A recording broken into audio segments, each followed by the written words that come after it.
Oh my goodness. Hello, friends. Wow, you all popped in here super quick.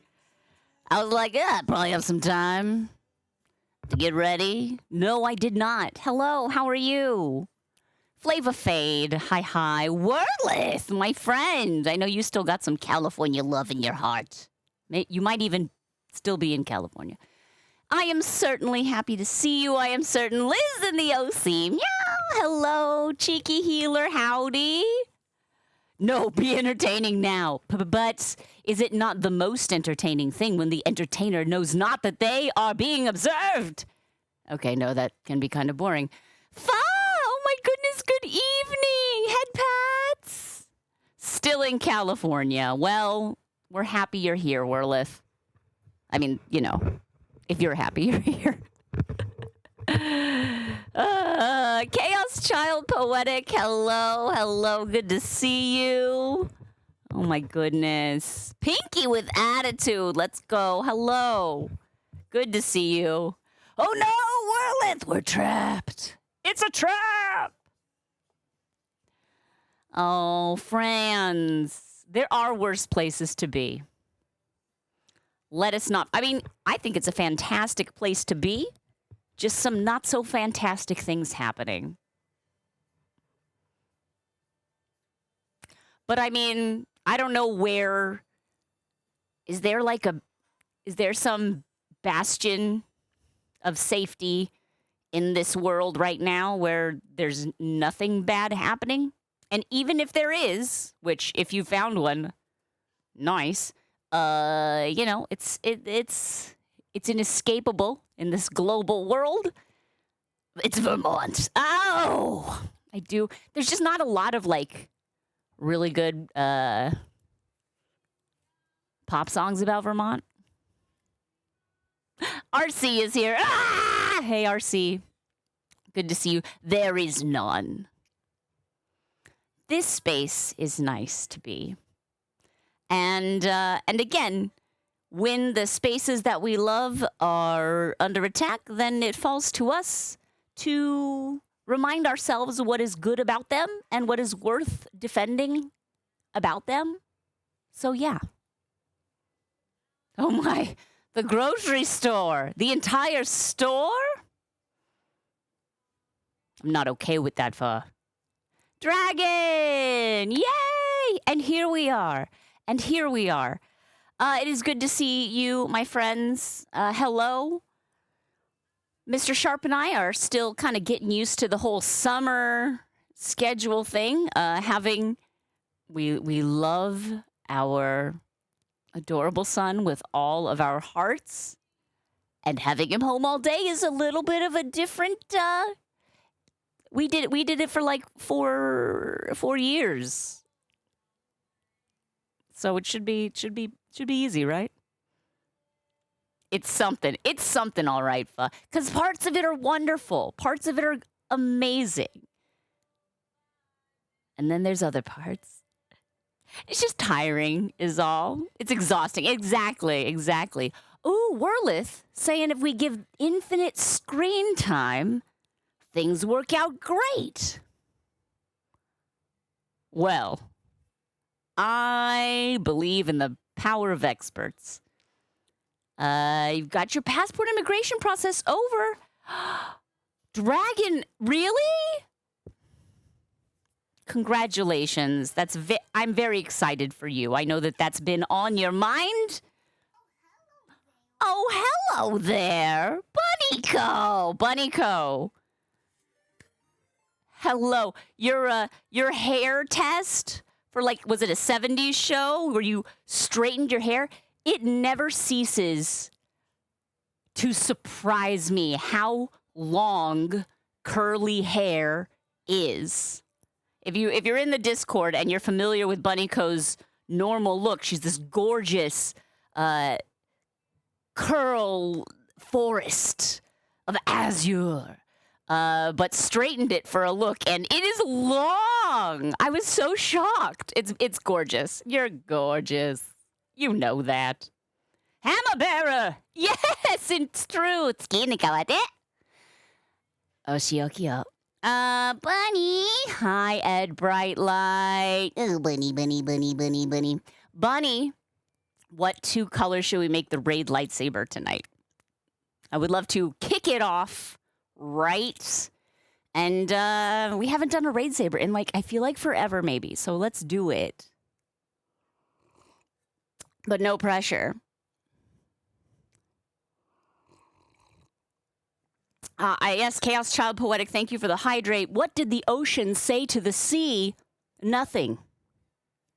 It just waved. Which made the sea be like, was it something I said? That's like a little casual. I thought we were friends, you know? Awkward. Always bad at picking colors. Bunnyco, look, you don't have to explain it to me. That's why I stream, so that other people can choose the things that I do / make. The colors, you know? I get it. It's fine. Ugh, I know, Hammer Bear. It's like the executive function is dysfunctional. Ah, Nikki Painter! Salty. Bravo, you may stay. What genres? Yeah, we can do metallic, we can do pastel.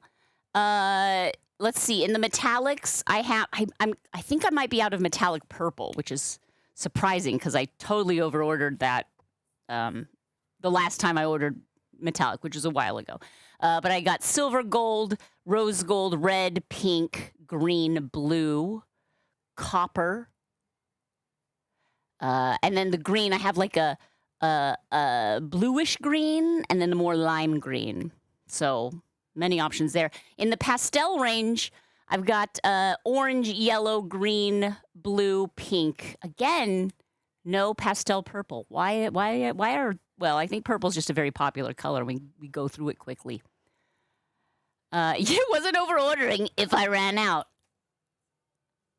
That's a really good point. That's a really good point. I hope all your chainsawing went well, Buddyco. Someone multilingual pun crimed you today?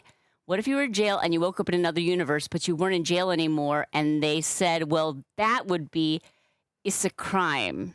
I don't know. Oh, like isekai? What? My question is, how did you set them up so perfectly for this, and you weren't an accomplice to this? How did that even come up? But a slow clap to them. My apologies for having to read it was my stumble there. Ah, rose gold and blue green. You got it. Chainsawing put on hold because it wouldn't start yesterday. So you replaced the carburetor and the spark plug, and so far it's running. I'm so impressed by anyone who can be functional with making things work. You know, that's not really my... I can bend artistic media to my will, but not actual functional machinery. That terrifies me. Out of spite. Yes. Yes. What a motivator. All right. Well, let me grab the rose gold and the bluish green. By the way, the bluish green discontinued. Maybe even the rose gold discontinued. I'm not sure if another brand offers the rose gold, but definitely the bluish green was a Qualitex color.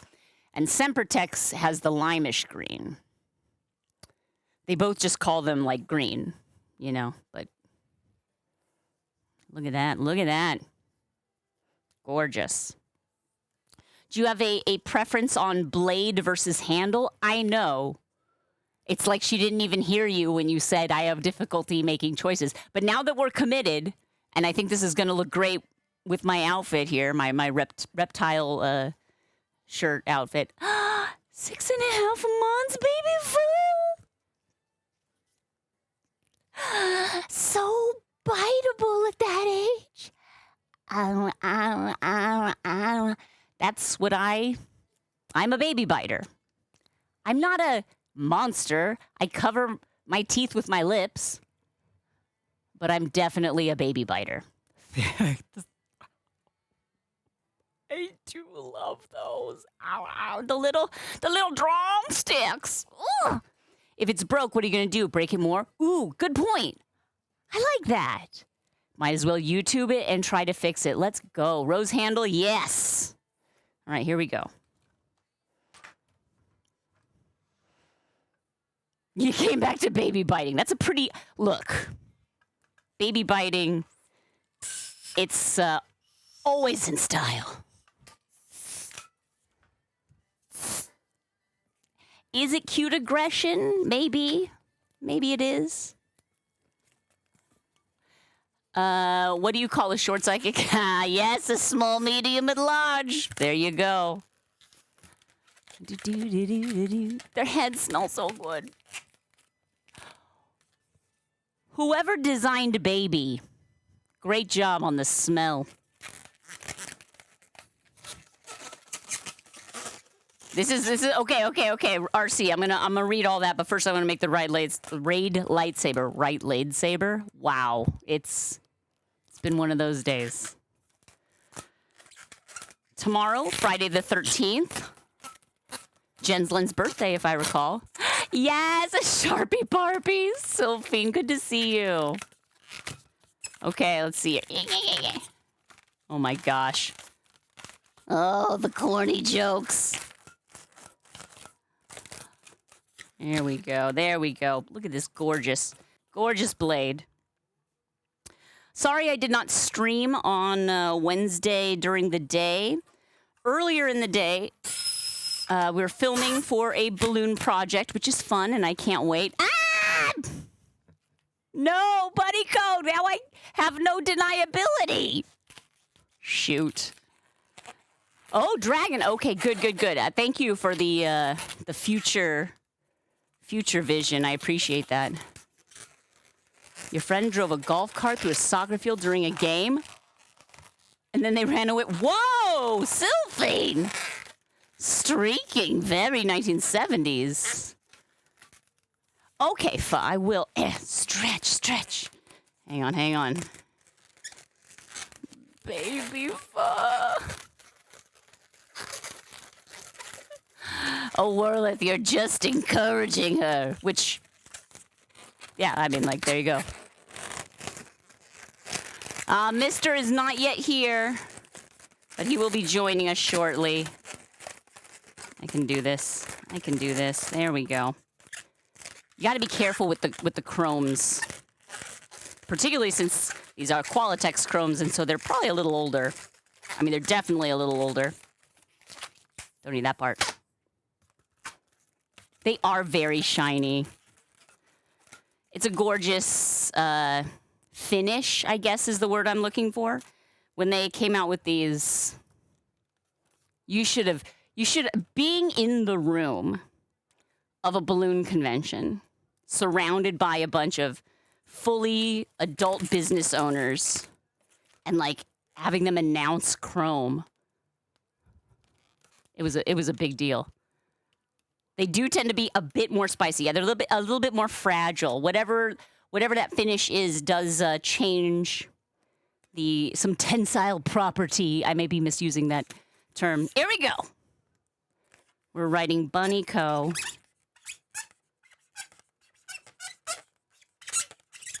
Bunny Co, thank you. Thank you so, Bunny Co, for this raid. In the name of the moon, I appreciate you. I've got you on the raid lightsaber, and Bunny Co, I know what you're thinking. You're thinking, lady, that doesn't look like a lightsaber. And you're right, it doesn't. But it does sound like one, hopefully. Yeah. A little quieter. Little more like insectoid. Is that the word I'm looking for? Well, it's the word I found. It's the word I found. The balloon audience, yes. There was an audible, like, at one moment, like, everyone just inhaled, and all of a sudden there was just, like, less oxygen in the room for a second. It was like that. Hey! Exactly, Hammer. Oh, good. I'm glad it's a good one. You scream, lady. Yes, Cheeky, please say it along at home. That makes me so happy. All right. Let's check out. In the words of Orville, ignorance is bliss. In Rocky's words, the world ain't sunshine and rainbows. It's a very mean, nasty place. And I don't care how tough you are. We'll beat you to your knees and keep you there permanently. If you let it, resist. You, me, or nobody is going to hit as hard as life. It ain't about how hard you hit. It's about how hard you can get hit and keep moving forward. That's how winning is done. In my words, know when to look away and want to stare and when to act. There you go, RC. And now enjoy your food. And Yosarian. Yeah, let's go. 43 months. Incredible. Thank you so much. That is a lot of months. Oh, it's so nice. Thank you very much. Thank you for supporting this weird little stream. We love it here, and we're glad that we found a group of human beings on this anonymous internet that also love it here. In my studio, I guess, in the chat room, wherever you be. No, I got you, RC. I got you. Yeah, you got to know when to self-care, when to look away, when to keep laser focused. Distracted by the background? Yeah, there's this weirdo guy lurking back there. I don't like him. I don't like him very much. Scientists have just discovered a fossilized dinosaur fart. A blast from the past. Boy. Cheeky, I'm going to wait until he shrivels a little more. I want him to look real bad. You know what I mean? I want him to look real nasty. But I will be sharing the final post tomorrow on the social medias, as I am contractually obligated to do, but I would love to do it anyway. It's part of the No Kings campaign. I've been taking photos of it at night in the studio so I can maybe get like a slow degrade like we did for the Chinese crested. You know, one can only hope that the Trump balloon ends up looking this gorgeous. Ooh, well, here's a nice strong arm. Thank you, Mr. Sharp. A tea for me? Perfect. I'm going to put this here. But I walked in the studio last night, and I had just the red background lights on. And look at this. I took this photo because I was like, ooh, that looks creepy. The tank is holding up a little sign that says pop. But obviously, since it's a 160 and it's heavy, that drooped down first. I'm like, oh, this is good. Good stuff. Very, very sinister. Nightmare fuel. As though we didn't have enough of that, Cheeky Healer.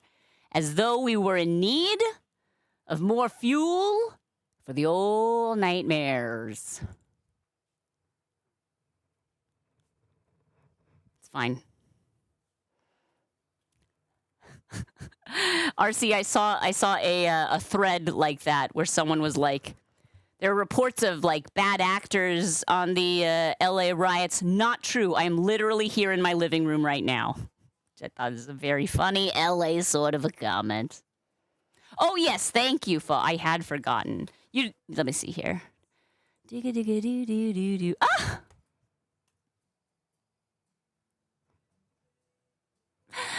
You are kidding me. Look at this face. Oh my gosh. Oh, that little fuzz of hair.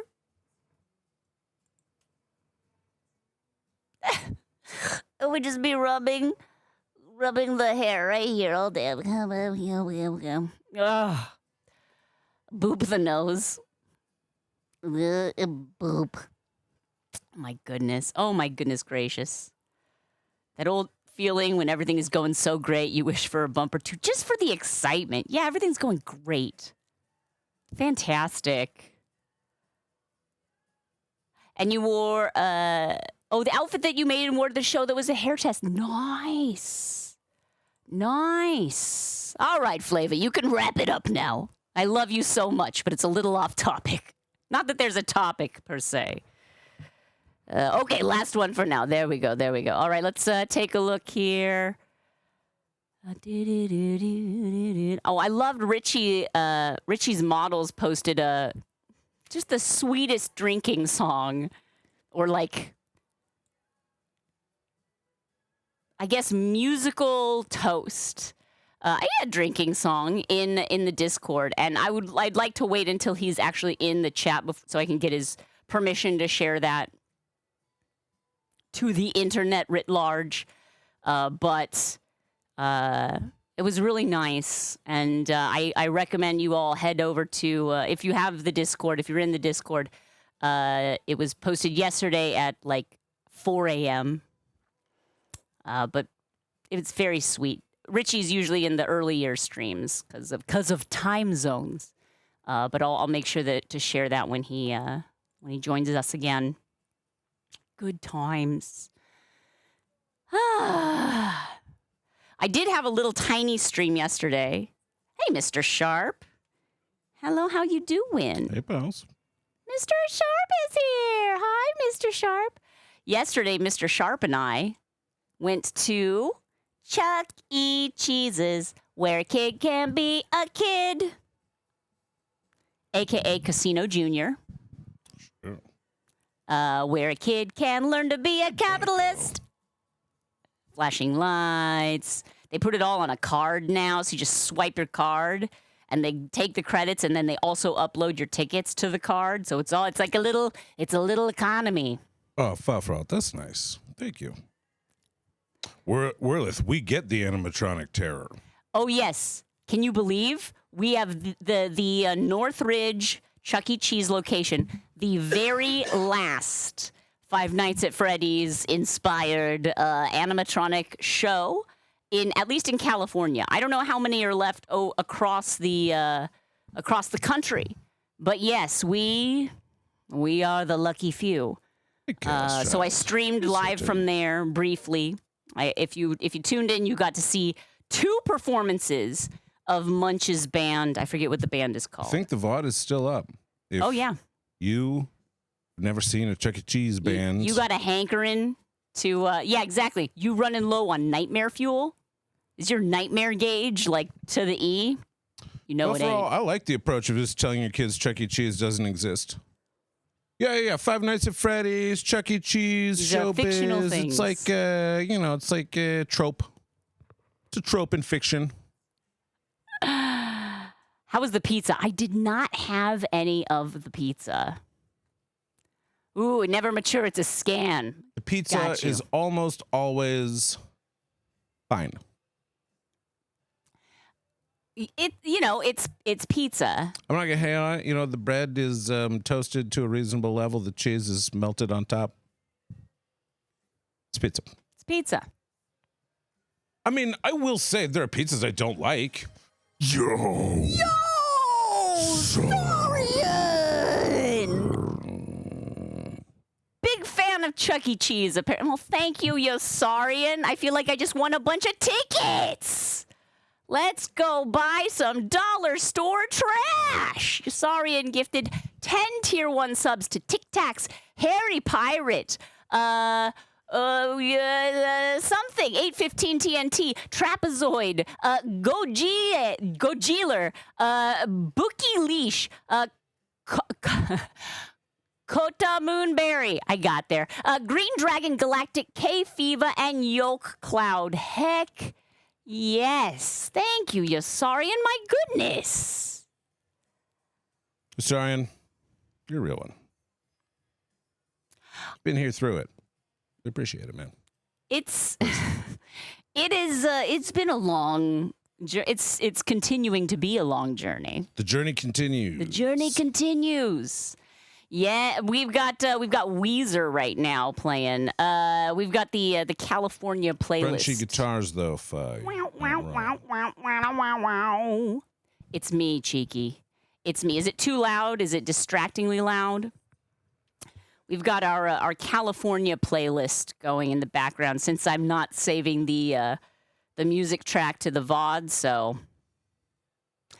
the old brain, the old mom brain. Cheeky, is it just like when you hear Weezer playing, you're like, oh shoot, is that my phone? Did I connect to a Bluetooth? Is there a? I definitely It's me. I'm sure it's Weezer's playing, so it must be me, certainly, right? I tell you, there's Mr. Sharp knows. There's a thing that our phones do where they'll connect to the car and they'll start playing the first song that's queued up in like our Apple Music or iTunes. And like, I haven't added to that since I've been doing Spotify in over a decades perhaps. So it's this one, It's Vampire Weekend. There it is. It's A dash something. Yeah. And so it plays what is alphabetical in your iTunes library. Yeah. And I don't use iTunes either. Neither of us is like an iTunes person. And so Shayna has a bunch of music from when you did shows. And so you had to purchase the songs to have like specifically for shows. No, and then, I think this was most. Oh yeah, I have some on there. Yeah, you do. Yeah. But that song was from like when I worked. Exactly. Yeah, A-Punk. There it is. Yeah, that song plays, and I really haven't even listened to the full song in ages. But it's that first opening riff where I'm like, oh, hang on, I've got to unpair or like turn on. It.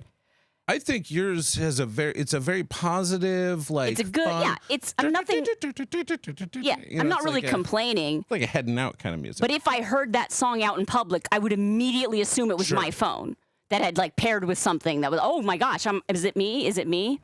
Mr. Sharps. So mine, the first track that comes up alphabetically in my iTunes is called Animal Aftercare. It is by a comedian named Dana Gould, who's a personal favorite, great comedian. Fantastic comedian. Not what you would call SFW. Right. Clean, kid-friendly. No.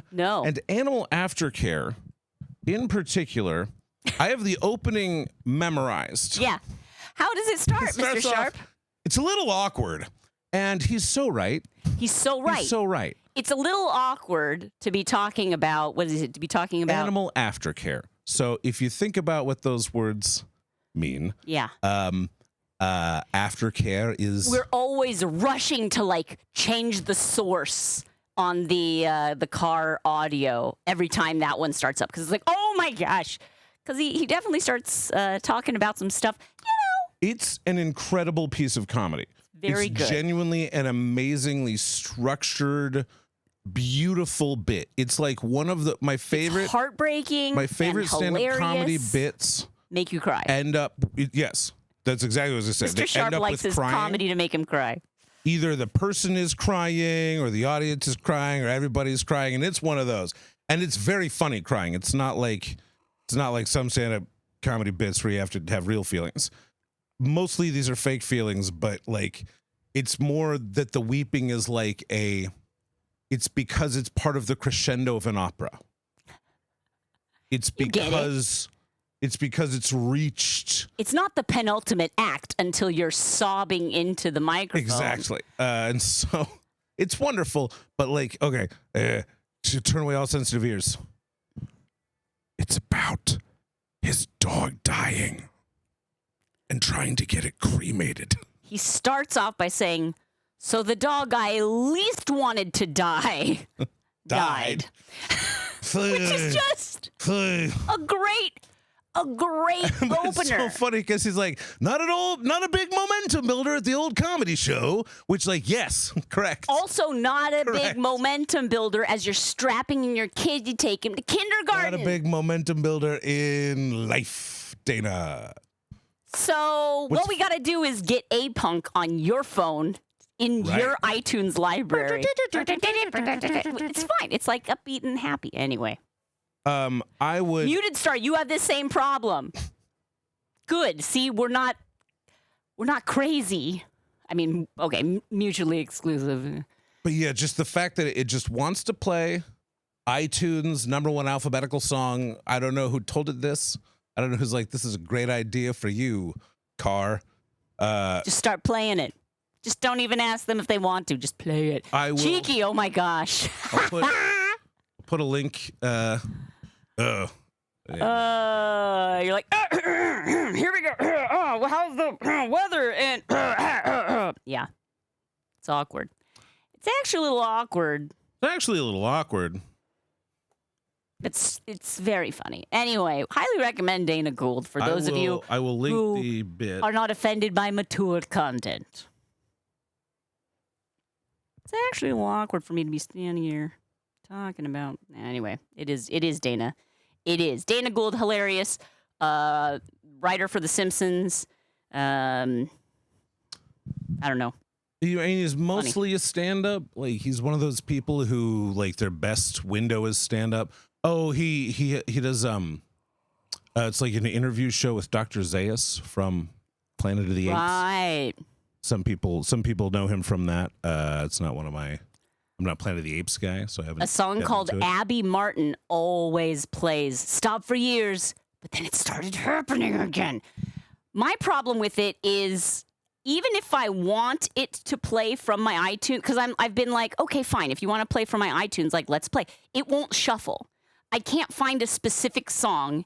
It just wants to play it in alphabetical order, which is annoying because I have 2 versions of the soundtrack to Godspell on my phone. So I'll hear 2 different versions of the same song back to back. I'm like, just skip it. I don't know why, but they have a lot of like early alphabet titled songs. It's fine. All good things. It's fine. Boop. Words are hard, Sophie. Put animal aftercare into the Came Up on Stream. Thanks. Channel in the Discord. Nurse and Duder said they waved to us while we were out.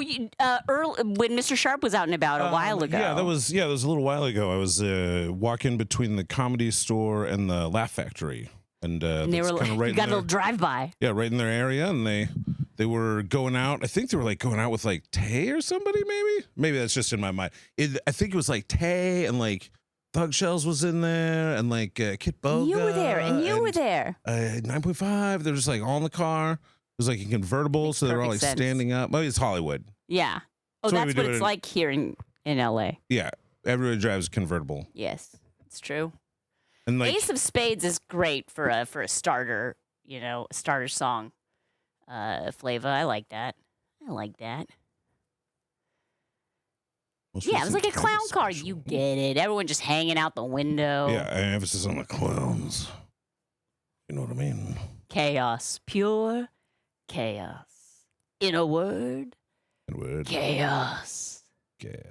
Everything you know is wrong from Weird Al. You don't have any track that starts with an A, B, or a C? I mean, what makes sense? It makes sense to me because, like I have that album and the U2 album that everybody has on their the U2 album that they put on everybody's phone. How diabolical would it have been if one track from that YouTube album was like Aardvark? Yeah, exactly. Oh. Although I think A-Punk actually would still beat it because the hyphen. Oh, because the hyphen. That's true. Double A. A hyphen Aardvark. Yeah. Aardvark. A1, because like the one would Sure. numerically would come before the letters and be the first numeral, and it'd be about steak sauce. Oh my goodness. Oh, Okay, Bunny Co's back, everyone. We paused the whole conversation until you got back. We're like, everyone, don't say anything cool or interesting. I'm so glad that this is like All that she wants is a another common lady. thing. Because I've always felt like I could never explain this to anyone. It's an insane thing that my phone does with this one weird esoteric, kind of hookup. And so nobody else has gone through this same thing. Despite the fact that your phone also does the same thing. But you're hooking Right. up to the same weird esoteric hookups that I am. And that's marriage. You're a weird hookup, Mr. Sharp. Exactly. It turned into marriage. Trying to catch up on so Bunny Co basically, our car automatically plays the first alphabetical titled song in our iTunes library, which I don't know about you, I have not added to in at least over a decade. So, yeah, it's Yeah, I think I bought that always Dana the same Gould album song. when it came out, which was probably 2012. And that's probably the only like album that I ever bought and put on The Dana Gould. iTunes. Yeah, if you want to hear because he wasn't on Spotify at the time. the but now uncomfortable everything is. comedy routine that always starts off when Mr. Sharp gets in the car with his phone, he shared it in the Discord, and it is not safe for work or children, but Or animals. very funny. Yeah, not Or safe for animal horses. lovers, so watch out, Bunnyco. I know you are an animal not lover. Safe for horses. No, I will say he is also an animal lover. It doesn't come from a place No, of he is. animal. Absolutely. It's Look, just hard. It's Dana Gould called is a pro. animal aftercare. He's good at it. He takes things in life that are not necessarily funny and gives them a treat that makes them funny. Such is the job of the comedian. Comedian. And he's very good at it, but not always a thing you want to play immediately when you start the car. The good news is, if I ever run into Dana Gould, I think this is a funny story to tell him. I think so. You'd be like, it's actually a little awkward for me to be running into you here right now. And he'll be like, wait, what? Perfect segue. It's actually a little awkward. It's actually a little awkward. Like, I know I can hear it in my head. Yeah, the cadence, the pitch, everything. It's actually a little awkward for me to be. So, interesting, fun news. We did get a new YouTube video posted to our YouTube channel, and I'll play this for you. It's like 4.5 minutes, so it's not going to take up a bunch of our time here. But I would love to share it with you, and you all may have been present in the room as we were filming this. Hey, Muted Star. Oh, that's weird. Muted Stars used to do it when he would connect it to the car, and then it stopped because he was using Bluetooth. Or no, because it started when it was Bluetooth and then started using wired and it stopped. But then he switched to USB-C, and now it does it again. The USB-C. Infuriating. Because in theory, it's like, well, this makes the iPhone like more accessible, everybody can use it, and it's like, yes. And now we have a monopoly once again on those first precious seconds of your auditory experience while driving. Yay! Yeah, cheeky, same. Spotify definitely changed the game here for us. All right, here we go, friends. This is the quick edit of the Chihuahua and French Bulldog. Let me know what you think. Here we go. Start by making a pink cushion for my Chihuahua to sit upon. Oh, I didn't want it pink. I want it to be purple. Whoops.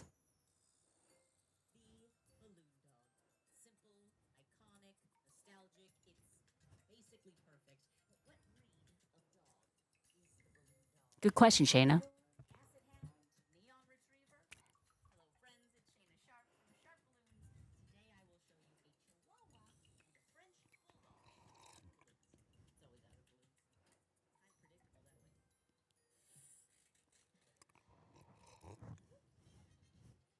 High charges, girl.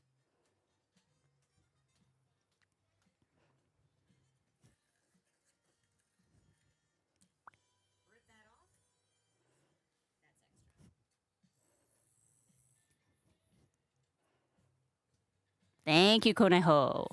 Am I pronouncing that right?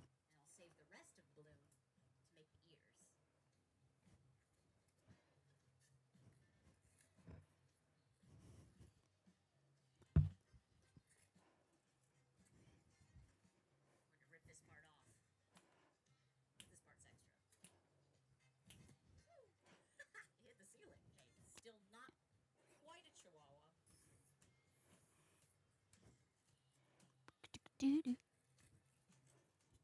part's extra. Bye-bye. I do clean up afterwards, I promise. I don't.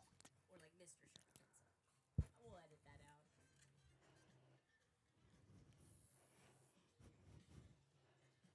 Thread this through a little spot there. Do, do, do. Do, do, do, do. Do, do, do.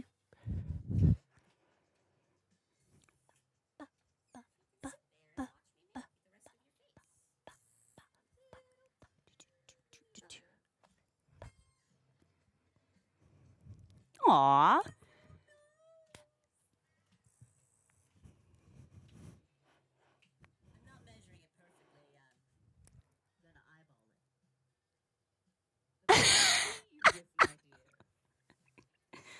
I didn't plan that pun. That just happened. Oh, man, Chadley!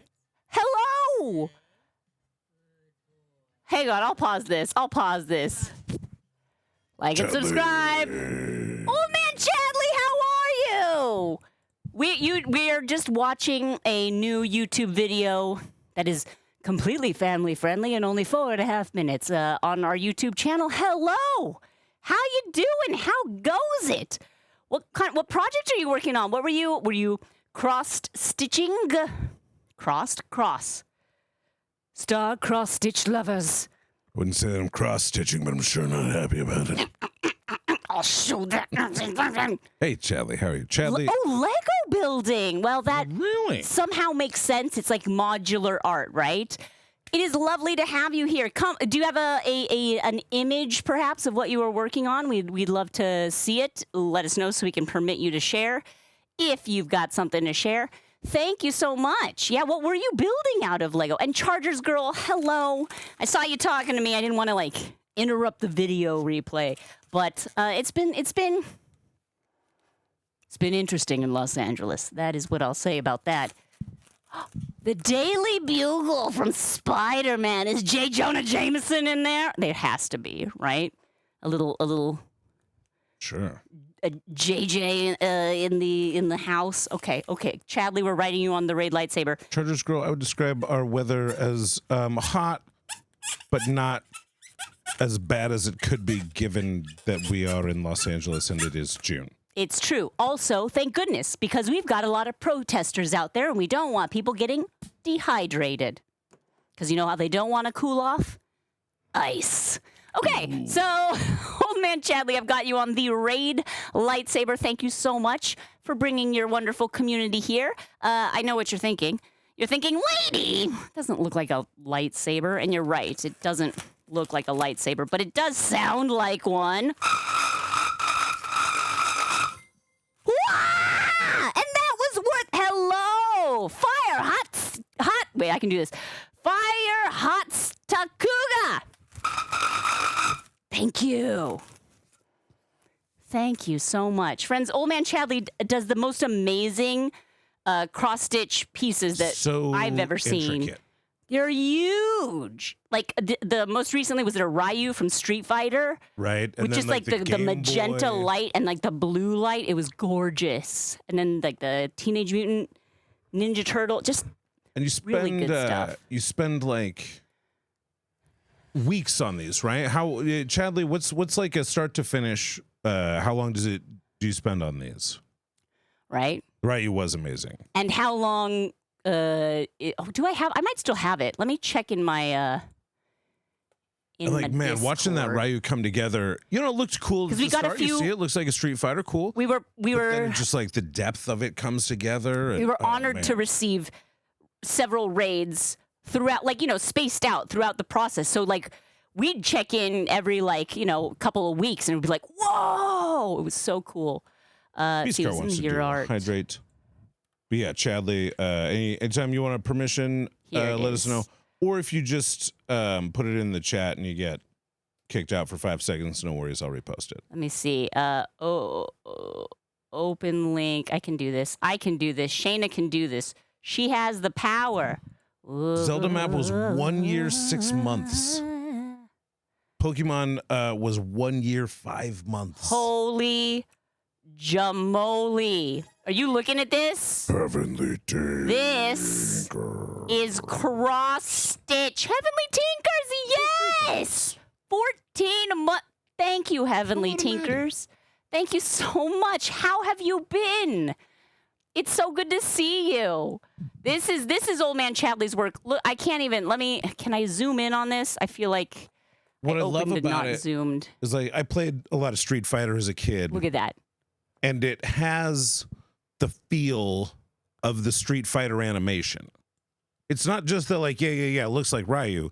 It feels like like the pixelation from like a 16-bit SNES, you know? Like from a cutscene, like not from the actual Exactly. like Specifically, like, yeah. From like this the is like you just beat like a mid-tier boss, and it's like so great fantastic. job. But the final boss is still in another city, and you have to punch a bunch of dudes in some other cities before you get to go to that You gotta city. punch a bunch of people. You know how it is. City puncher. It's from the intro. Fighter. See, but it was recognizable as like truly from. It from feels it's like a just so cutscene. good. Like It's it so has that quality of animation to it, even though it's is it cross stitch? I Or somebody said needlepoint? Needlepoint, maybe is that the maybe I may be not using the correct what's the terminology specific word because for I the- am. What's the word? Don't know. I don't know all words, including the word for not knowing all the words. Because I am a what's the word? A person who doesn't know all the words. Yes, cross stitch work. Cross stitch. I mean, there are little crosses in them stitches. Look like little tiny X's, like crosses. Right? Anyway, it's fantastic, and we're so grateful to receive your raid. Hello, friends of Old Man Chadley. I know.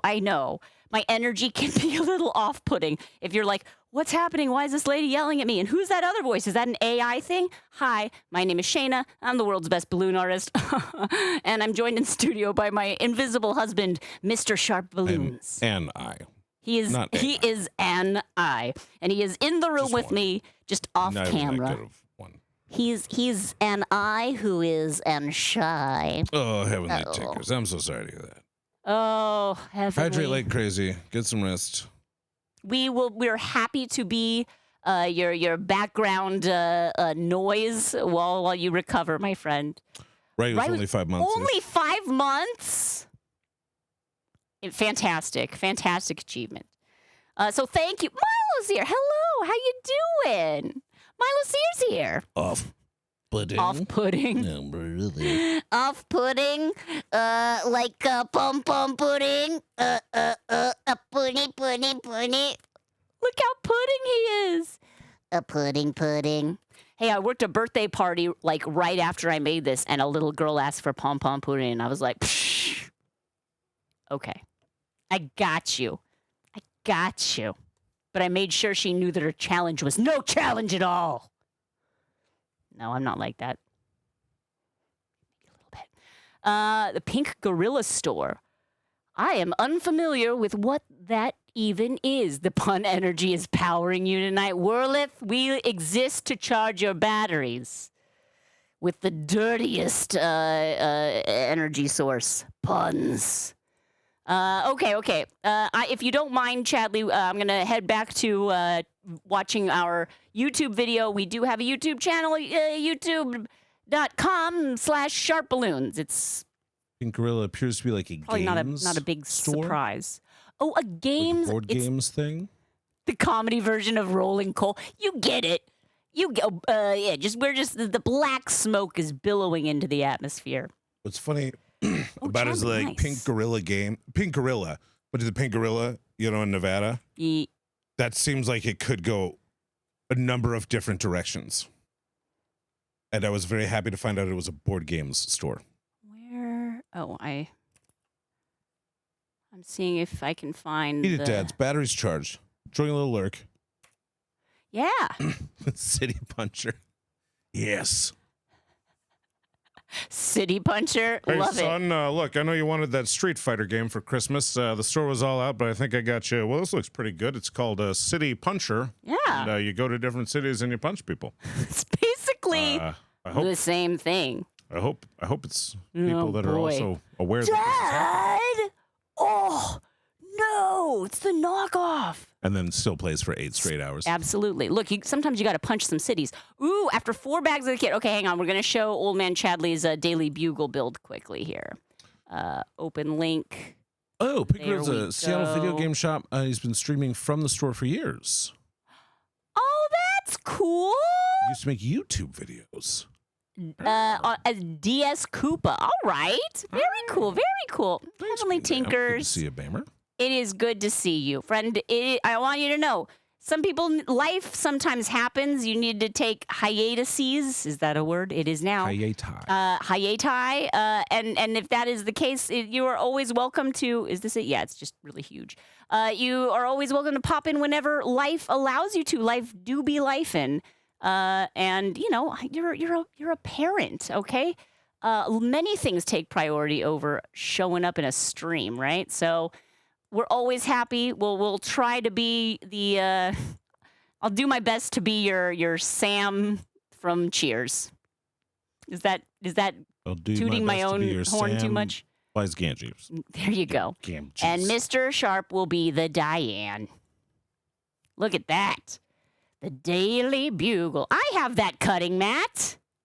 Very nice. Very nice. Samwise the Gams guy, which is just because he had nice legs. Oh, yeah. Everyone knows. That's for Hobbit. Open image. And there's the inside. Look at that. They've got this just in. Vampire spotted on subway. Dated yourself alert. The headline. Orlith, if you can't date yourself, how do you expect to date anyone else? It's cheaper than the alternative. Oh, friends. Oh, friends. Eat it, Dad. It's good to see you. Thank you for popping in. Okay. Oh, Flava, can you please be Carla? Yes, I love it. I love it. Okay. Here we go. Oh, and then Bunny Co. Oh my gosh, your outfit for the 70s is so cool. What? Oh, your profile and this is everything. Okay. I'm gonna openly. I like to think of myself as kind of a Frasier, but ultimately I find I'm more of a Lilith. I mean, look, you are a Frasier, but that carries a lot of like extra baggage these days, so you probably don't want to be Kelsey actually, that was Grammer. all I was referring to, is just the baggage. Look, just the baggage. Not the pseudo-intellectualism. Look at that. Oh, you look gorgeous, Bunny Co. And the hair, look how long. Those curls are so long. You straighten them out and you're like, what is even happening? 4 mock-ups for the top, 4 mock-ups for the pants. I can't believe, I'm so impressed by people who make clothing, because it's like fabric is very tricky. I know I work with a 3-dimensional, I don't know why this cropped out your head. Hang on just a second. Maddie wants to know if you still do balloons. Amazing.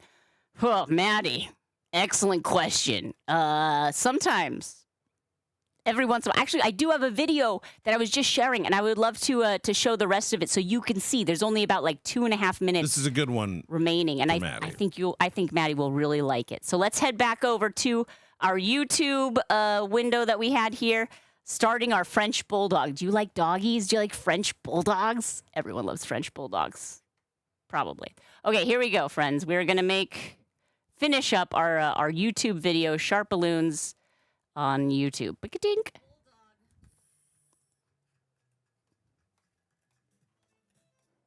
The song always reminds me of Ren and Stimpy theme song when it starts. Doom, doom, doom, doom, doom. I know it doesn't look like a dog yet. Doesn't look like a dog. But do I?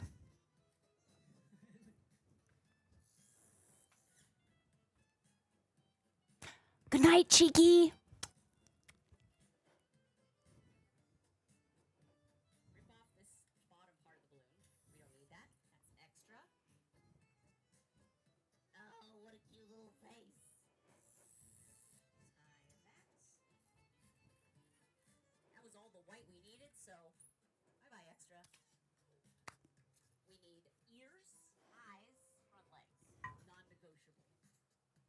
Except no imitations.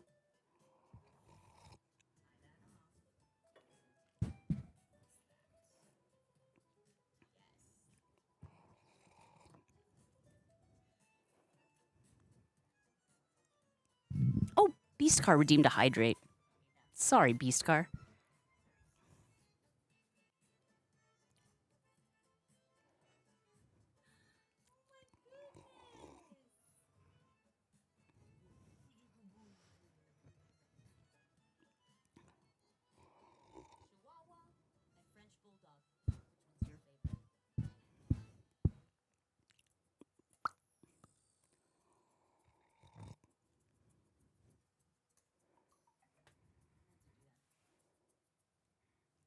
Oh, she's so funny. Okay.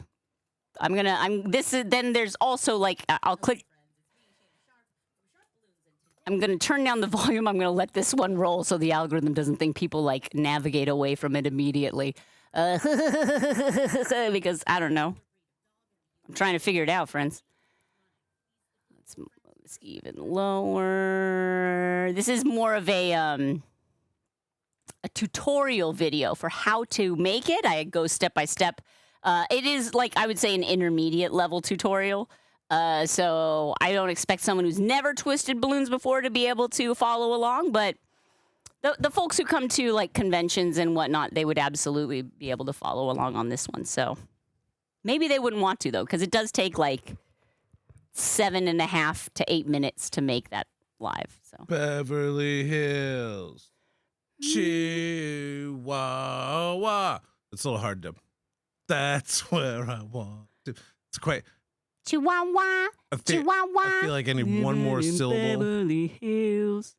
It works if you mispronounce Chihuahua, like phonetically. Sure. Yes. Which is like a great joke for white people. Oh, we all love that. That's a fun joke. Anyway, I am letting this run in the background so that... It captures the folds. The folds. The folds, the wrinkles, the depth. When you start talking bulldogs, they're mostly folds. You know how long Bunnyco's hair was when you straightened it all out? Imagine taking a flat iron to a Frenchie or a pug or a Shar-Pei. Or an English bulldog. Oh. Just like flapping in the breeze. They have wings when you do that. Oh my goodness. Hydrate, Horror O'Reilly. Stretch a big enough armature and you got yourself a hang glider with little doggy legs. Thank you. They can fly. Yeah. They already do have such large ears. Anyway, Yoda, Shar-Pei balloons. Okay, all right. You have a German Shepherd staying with you, international traveler. That's nice. Ooh. Yeah, hello. Come here. I brought you this strudel you can have for yourself.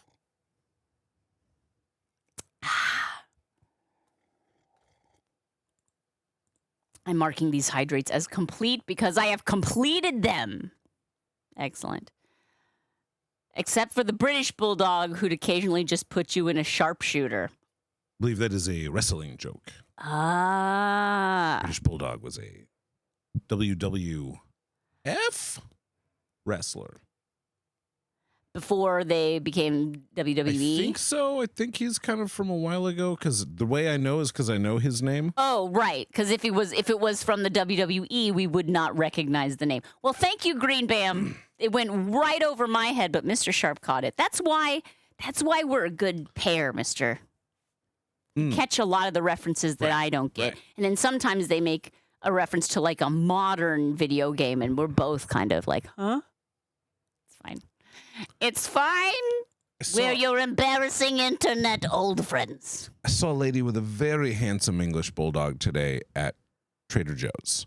Very handsome. Very handsome. I love English bulldogs just purely aesthetically. That's maybe my favorite breed of dog.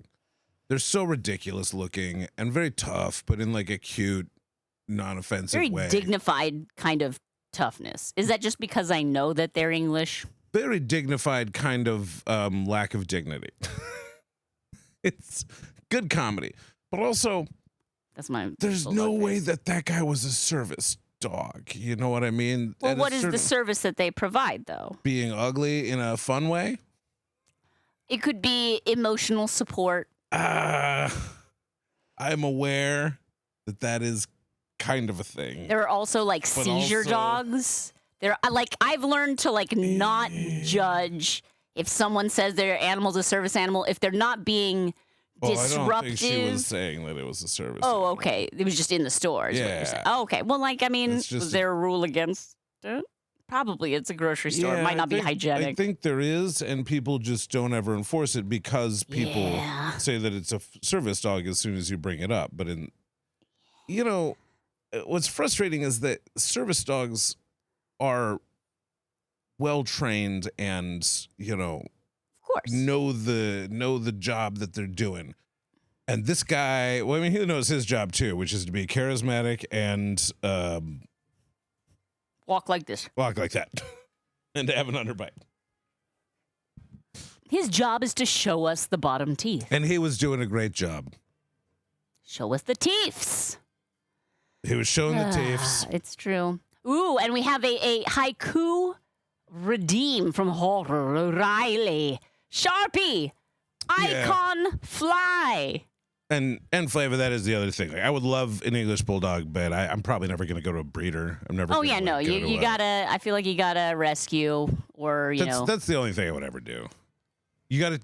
The only other way is if you have like a distant, probably like third uncle several times removed in England, who's like heir to, you know, some sort of like dukedom, like a fiefdom, like a Green Bam, you can do the judging. estate. Absolutely, I happily. And like he dies and he leaves it to you because you're like the next closest blood heir, but the only way that you can inherit it is if you take care of this like one very like farty English bulldog, and then you're probably Why is he farty? You're probably bringing, well, for comedy, and so you're probably bringing your pet with you, which I'm going to guess is like a either hyper energetic Jack Russell Terrier or beautiful French Poodle. And boy, as soon as the fish gets out of the water, that's when the comedy begins. Oh boy.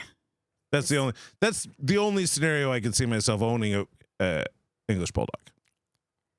If it comes with a sprawling English manor house, is the And sure, like a I meet cute, suppose. you know, like a pinch, like exposition, you know, I basic guess. screenplay structure. Horror, I think that's a good point. Most stores aren't going to worry about pets in the store unless they're causing actual problems, or unless someone else in the store complains. Like, the thing is like, people are also allergic to them, so, you know, like if they're not trained, then they're just like, they're up in people's business. It's being fun. And like, I love dogs. I don't care about dogs up in my business.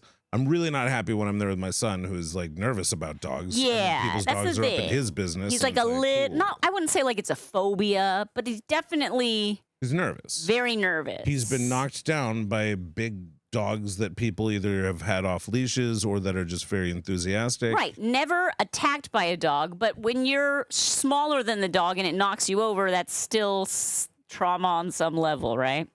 So, yeah, it's a little tricky. Okay, so we did have a community haiku redeem.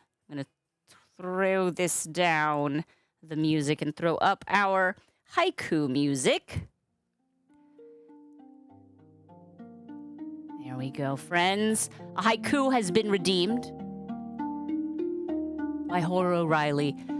We have Sharpie, icon fly. I don't exactly know what that means, but it's haiku, it's poetry, it's art, baby. Is that like when you put like an emote in the chat and it does the thing where it like floats up?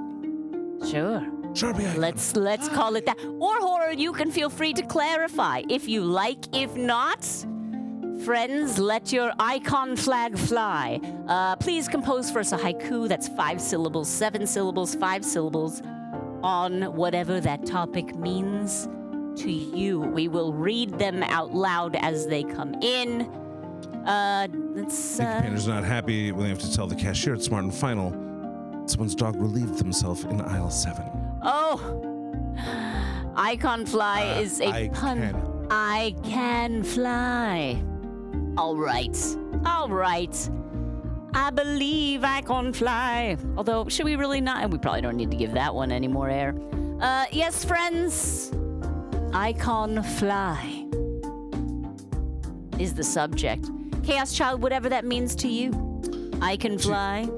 To be clear, I am in favor of service dogs. I think it's incredible that they even exist. Like that's a thing that we can do. Incredible. Fantastic. I am in favor of supporting people's invisible needs. You know, I would say like as much as physical needs, like whatever needs you have, I am in favor of them being supported. Like why we gotta like compare the two? Yeah. We don't. I am in favor of service dogs being in the places that people need them. I'm not in favor of people abusing that system in order to bring their dogs, no matter how lovable and charismatic, into like food and like also it's Trader Joe's, man. Those aisles are narrow. Like that's just like a fat, lazy dog, just like plop. I know what you mean, Chaos Child. The prompt is Sharpie, I can fly. So it's a pun on I can fly. So whatever it means to you, basically, I can fly. You can fly, you can fly, you can fly. What flying? Like a butterfly in the sky. So haiku makes Werlith think about Imagine Dragons, okay? Which makes him think about Lou Diamond Phillips, not sure the connection there, which makes him think about seeing Courage Under Fire with Meg Ryan and Denzel Washington. I don't know if Lou Diamond Phillips was in that. For his birthday, back in the beginning of time. Thank you for taking us on that. So instead of a haiku, Werlith has taken us on a stream of consciousness. I love it. Row, row, row that boat, Werlith. Just like Fly Guy. Exactly. Mooncalf Peach. Hello. Thank you. Don't worry. We'll annoy you into leaving sooner or later. Keep me from my emotional support hyena. Oh, boy. I know some comedians that have emotional support hyenas, but that's just because they laugh at everything. So it's like they're bringing their own audience, you know? It's like, yeah, it's an emotional support animal for a comedian. Jeez, sounds so terrible. Okay, we have a haiku flavor. Sharpie family, permanent mark on my heart. My heart's wings take flight. I can fly. Beautiful. Madison loves Fly Guy. Oh, Maddie. That's wonderful. Good luck. Good luck scaring you off. Ha-ha! Challenge accepted. Oh, Werlith. Okay, so there are some connective tissues we might not be aware of, such as if you haven't seen Lou Diamond Phillips play the heel in the Radioactive video, you're in for a treat. Was Lou Diamond Phillips in La Bamba? I know he was in La Bamba. Was he in The Big Hit with Mark Wahlberg? Yes. No. I mean, yes. Was he in Stand and Deliver? Ooh, good one. He would have been about the right age to be a kid. Because I know that I may be conflating who. Oh shoot! Wait, what's the name? Stand and Deliver with Stand By Me. Yeah, Stand and Deliver was the story about the inner city kids who took the AP Calculus test. I mean, we watched that in high school. And Stand By Me is the story of the inner city kids who get to meet Edward James Olmos. And he's tough, but then Edward James Olmos was in Stand and Deliver. What's Stand By Me? Not that. The teacher was Edward James Olmos. What's Stand By Me then? Is the four kids who find a dead body on the railroad tracks. Oh, right. Or whatever. That's the Stephen King story. Oh my gosh. We're adding to the. It's definitely Lou Diamond Phillips in Stand and Deliver. Okay. Yeah, that's him on. That's him I didn't think he was the teacher. He's one of the students. Yeah, that's him on the cover, looking tough as heck. Oh dang! Now that kid right there. Oh yeah, rocking the hairnet. He looks like he's been failed by the system. The coolest accessory everyone knows. He says, "Why should I care about the system? The system never cared about me." Then Edward James almost says, "You can make it." He comes in late. And then they hug. So I feel like I've only seen this once, but he comes into the classroom late. I've never seen. And he's like, "Hey, teach, what's calculus?" I didn't write the film. Isn't this you the didn't things coach that Lou Diamond Phillips on his accent? I didn't know. That would be a bad thing for me to do. What's calculus? Oh, friends. And yes, Lou Diamond Phillips and a very good pre-Good Will Hunting Matt Damon played in Courage Under Fire. Okay. All right. Buddy Co, I don't remember actors' names in movies they're in. That is why it is shocking to me that I ever called this conversation. Yeah, that's. Yeah, he's the one in that movie about the kids that find the body and then go to school, and they take the body to the school, and then the school is in a lot of trouble. And they try and pretend that he's alive, but they put like sunglasses on him and they wait, what? Stand by me this weekend at Stand by me. delivery. Darling, darling. Wow. Okay. Yes, math time with Fingerman. Lean on Me is the inner city schools that get a new principal. Lean on Me. I don't remember Lean on Me. See, that's why I got confused, because Lean on Me is another one that's like that. Wait, is there also Edward James Olmos in that one? It's possible. No. Let me see. What? Thank you. And Thank they're you, both Nikki. strong. They're both the song, like Lean on Me and Stand By Me are both like the songs, like the like really beautiful, like passionate like songs Lean from on like the me 60s. when you're not strong, and then stand by me. Okay, it's fine. We got it. Okay, here's a haiku. Here's a haiku. Drifting, fading, floating, waiting, molding, drawing, shriveling, deflating, watching as the life slowly drains from the balloon art, but never from the sharps. They are my wings. Fly. Thank you, Chaos Child. That was a very chaotic poem, and I love it. Lean on Me is Morgan Freeman. Okay. And it's 89. A different And Stand and elder Deliver statesman. Yes. Okay. But similar. Yeah, Stand By Me is River Phoenix and the two Corys and the other, it's gonna be bad, but the chubby guy. But like that was his role in the film. Jerry O'Connell. Jerry O'Connell, that's it. I'll remind you of your old teacher that makes you so happy. Oh, what? Stand and Deliver 88. I really like that. I think that's wonderful, Mooncalf. I've tried describing movie plots, like that one about the cowboy that tried to murder that astronaut because he's jealous of him. Wait, what? I do not remember that. I've also not seen a lot of things. I've not seen a lot of movies. I've read a lot of Wikipedia summaries of movies. That's like my thing. Oh my gosh, it's Toy Story. Yes. That's funny. All right. What you doing? Yeah. Okay, so Ben E. King and Bill Withers, let's not get them confused. Ben E. King.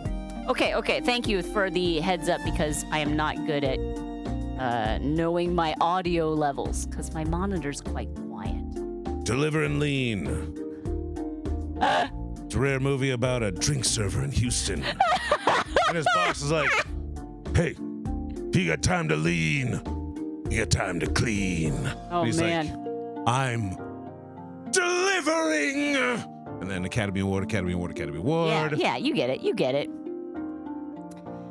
Bunnyco likes to roll up halfway through a TV series her husband's watching and be like, who's that guy? Yeah. And catch me up on all the context. If you would. I love that. I do give art teacher vibes. I do. Are you having a variant? Big hugs. Hey everyone, big hugs. Big hugs.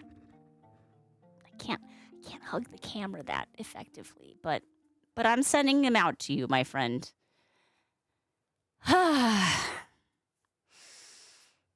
Just gaze at Amadea Birdiga and breathe deep. In this moment, and I can make no promises about anything beyond this moment, you are safe and cared for.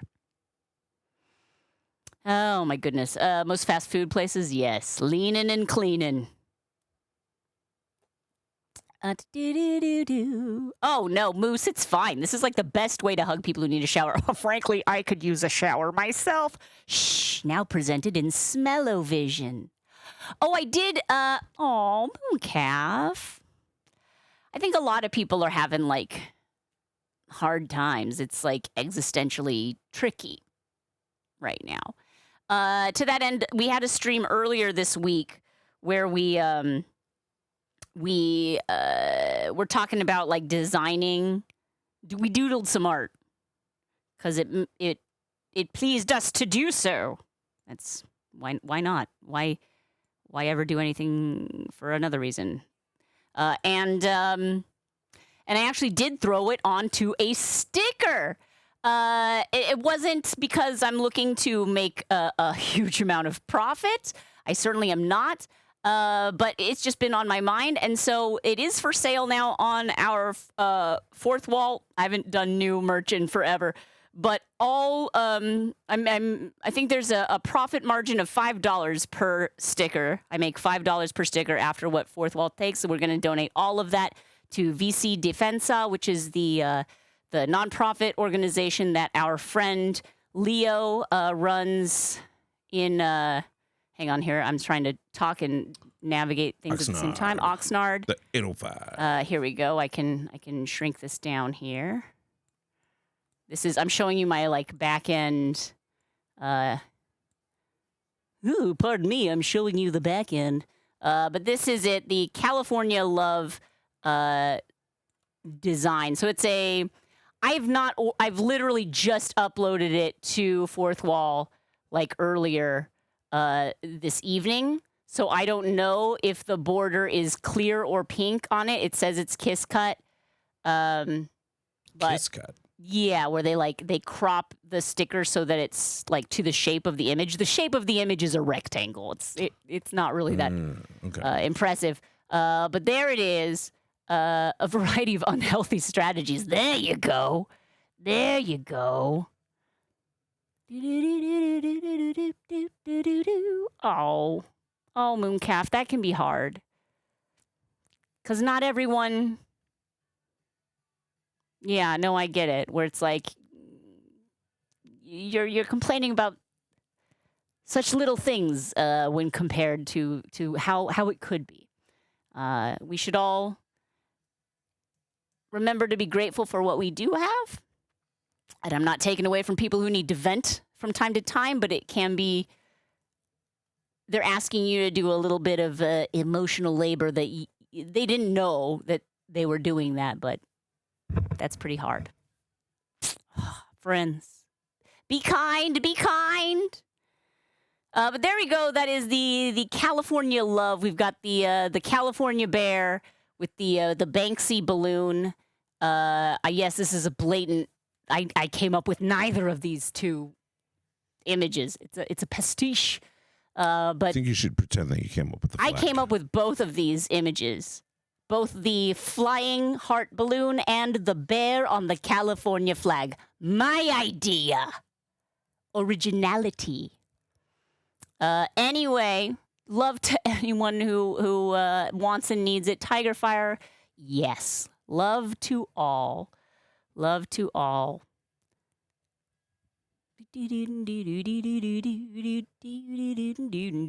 Super original. Yes, I invented the bear.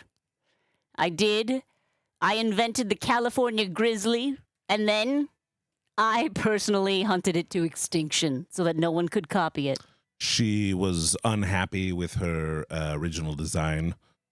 Grizzly was actually her next design. Yes, yes. I really feel like I nailed what I was going for with the bear on that one. Gigantic, lovable, it will kill you if hangry. Watch out. Watch out. Still choose the bear, though. Always choose the bear. Always. Invented and then wiped out. As was my right, I made you and I can extinctify you. It's not really we don't need to say toxic parent things. That's horrible. We've just been talking about that. No. Haiku. Jeff Goldblum. Buzz, buzz, I'm a fly. Life finds a way. I love that, Yodao, because the Jeff Goldblum, unnecessary syllable. Yeah. If you don't have that in there, it's not quoting. Yeah. Oh, why did I didn't get man, I tell you. The alerts are like not working on my stream, but thank you. California loves all of the good vibes. On behalf of California, I was the inventor of California. A lot of people don't know that, but I don't like to bring it up too much. Oh my gosh. Choose the bear always made Wurla think of Yogi and Boo Boo and the Ranger. And you're like, yeah, choose the bear. That Ranger. Come on. Flavor. Oh, that's cool. Oh, Flavor, you sweet bean. Bear has snacks? I mean, Bear steals makes snacks? but Oh, no. no, it's not as true. Ah, yes, Nikki. Yes, they're trying to suppress it.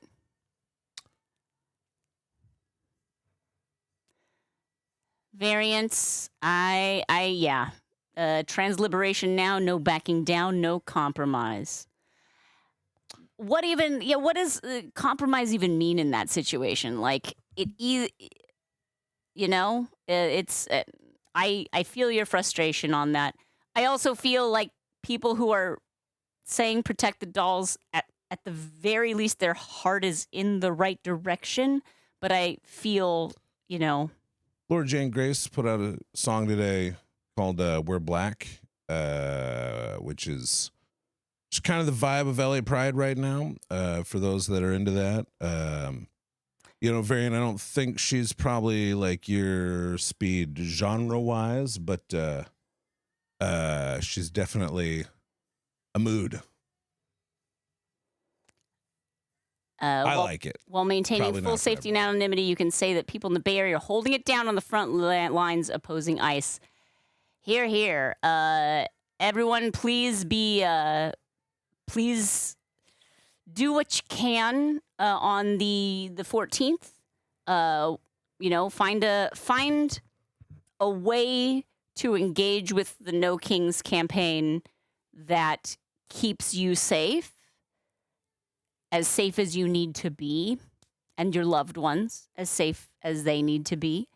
I think I'm probably going to go to a protest, probably with our son, but we're going to make sure that it's one that's Right. a little outside of the main hot zone. I want him to be able to see protests, but not. You want him to make a sign and feel safety good and about everything. that, but also not be near riot shields, if at all possible. And I think that everyone would agree that that's. I want him to see the beautiful collective power part of a protest without having to see the authoritarian manufactured downside, shall we escalation. say. I read something the other day where someone was like, they call tear gas non-lethal, but then if you throw it back at them, they'll get you for attempted murder. Right. Because power doesn't care about truth. Power cares about power. Right. Anyway, we've spent a lot of time, thinking about that recently, and I know a lot of you out there have. I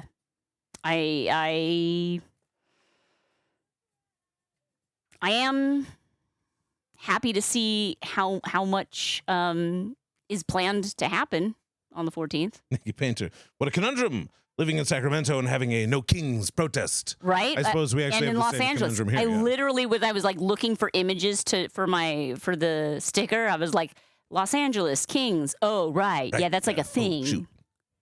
We probably shouldn't, It's a thing that's really just neither here nor there at this time. Although I will say there's a very viral video of a dude, reminds me a lot of our old friend Corey, talking back to the police. Tall white dude, kind of shoulder length, long hair, wearing all LA Kings gear, and he's doing one of those things where he's yelling at them, but in hits you at your core moral kind of points, not like you suck, but more hey, what if we consider the ramifications of our actions? You can be better as a human being, dude. And I don't know that has anything to do with the Kings specifically, but I will say LA folk have really been wearing the just whatever LA gear they have. So Kings, Dodgers, Lakers, Clippers, LAFC. Wait, is that Football club? yeah, LAFC? Yeah. Galaxy.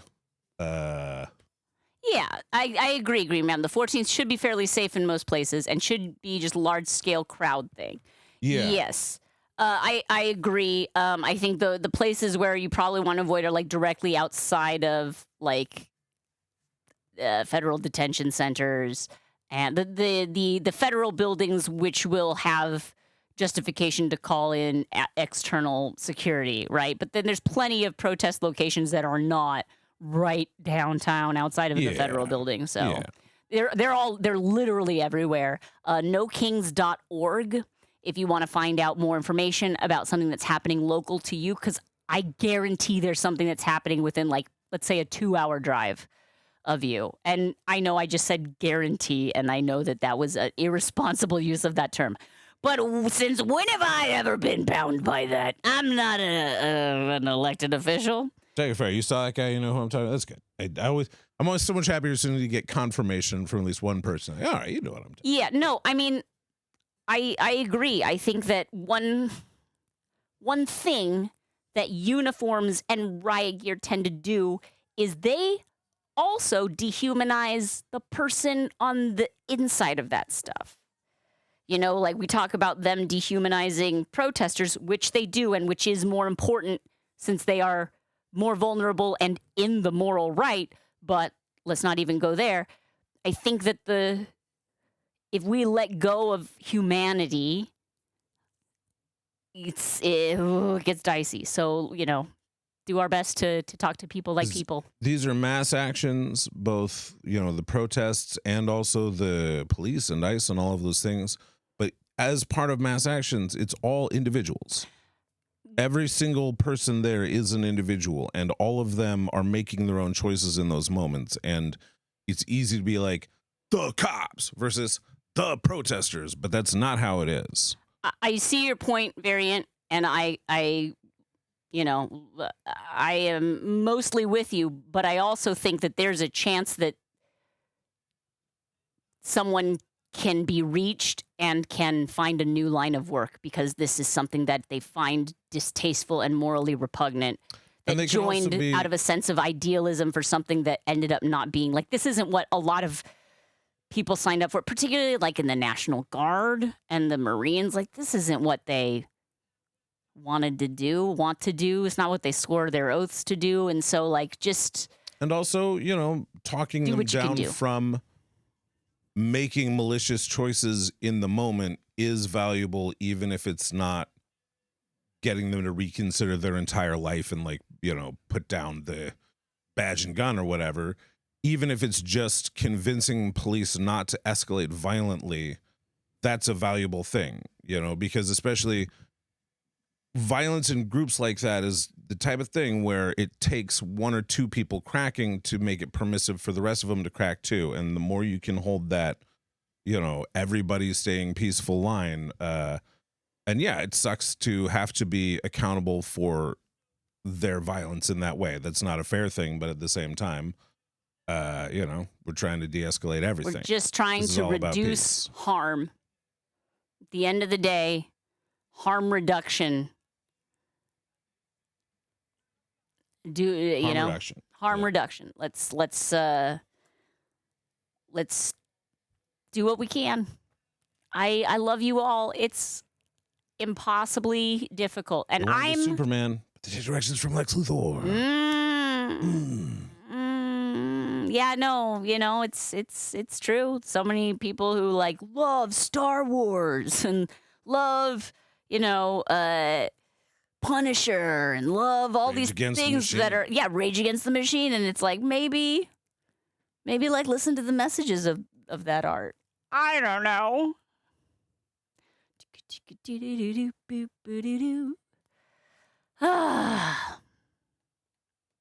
But yeah, at the end of the day, we're humans, and we do have to.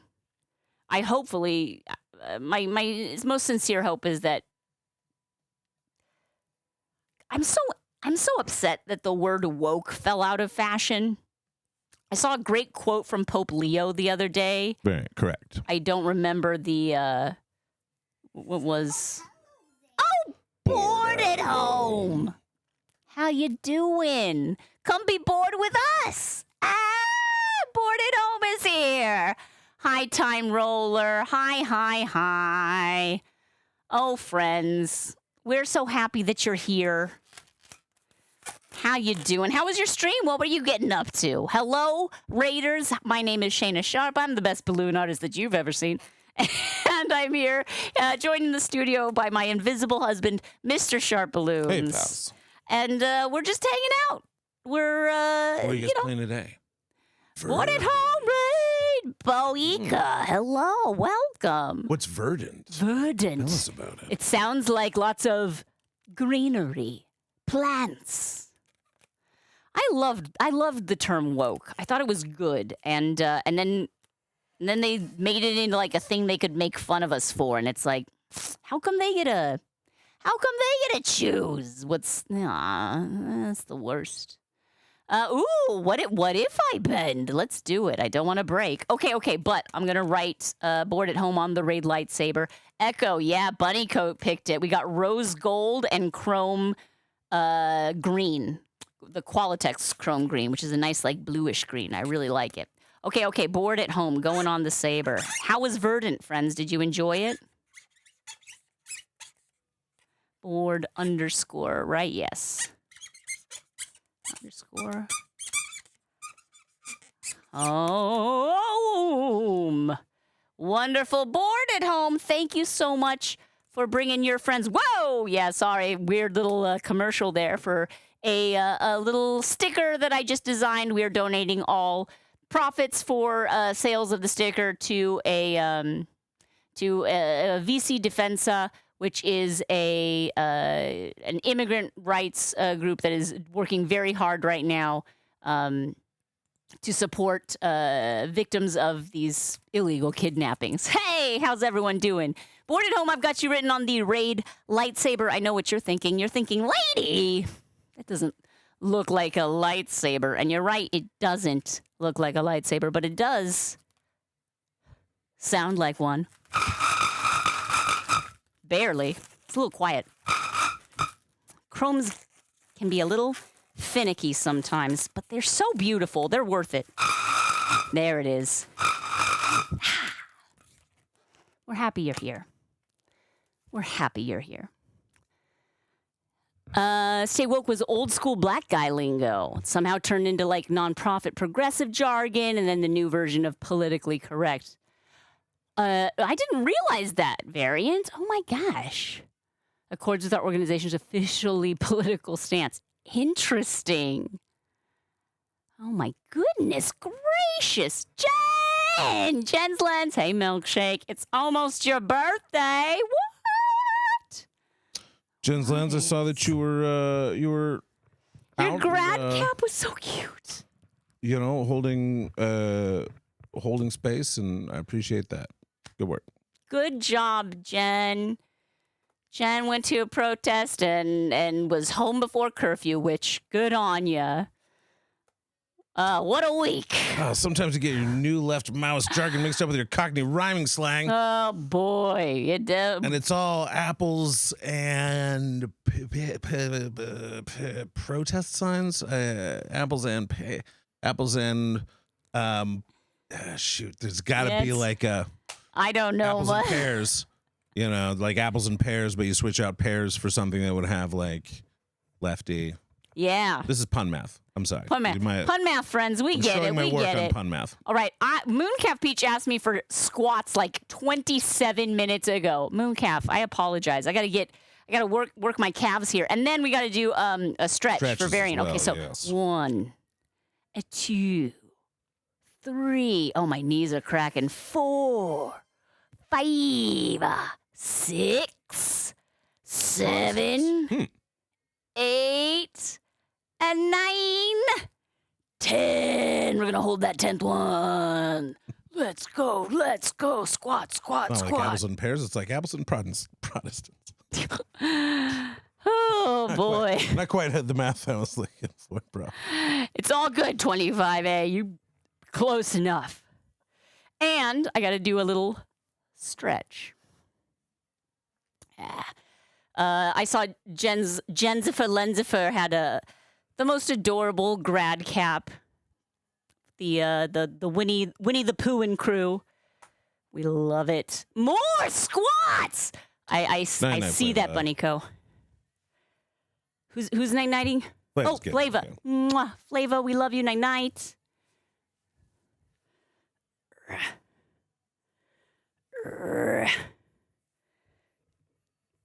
Oh, Variant, that's true.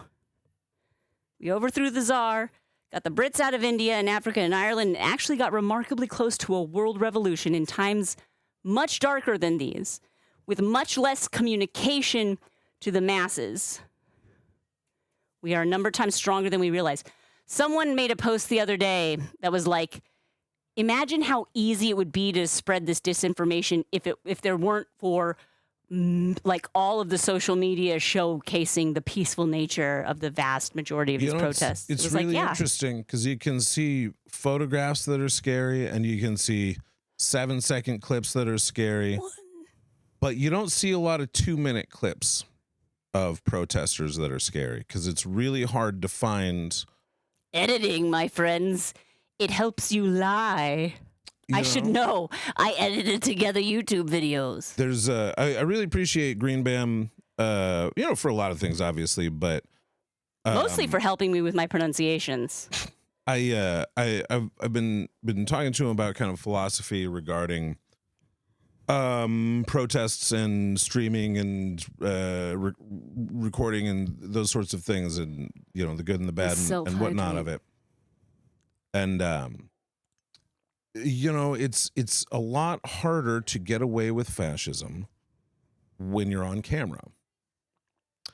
It's great that we have this democratized ability to spread images of what's happening, and we can see the police violence happening instead of having to take their word for these events, and that's fantastic. On the other hand, it's way easier for people to take out of context images and edited and doctored images, and there's a lot of those. now it's easy for people to be like, well, that's just AI too, which is also a bonkers thing. Exactly. But I'm so looking forward to the time when the right uses, well, that's probably AI as just a cliche shortcut to avoid having to think about anything. Fake news. It's probably AI.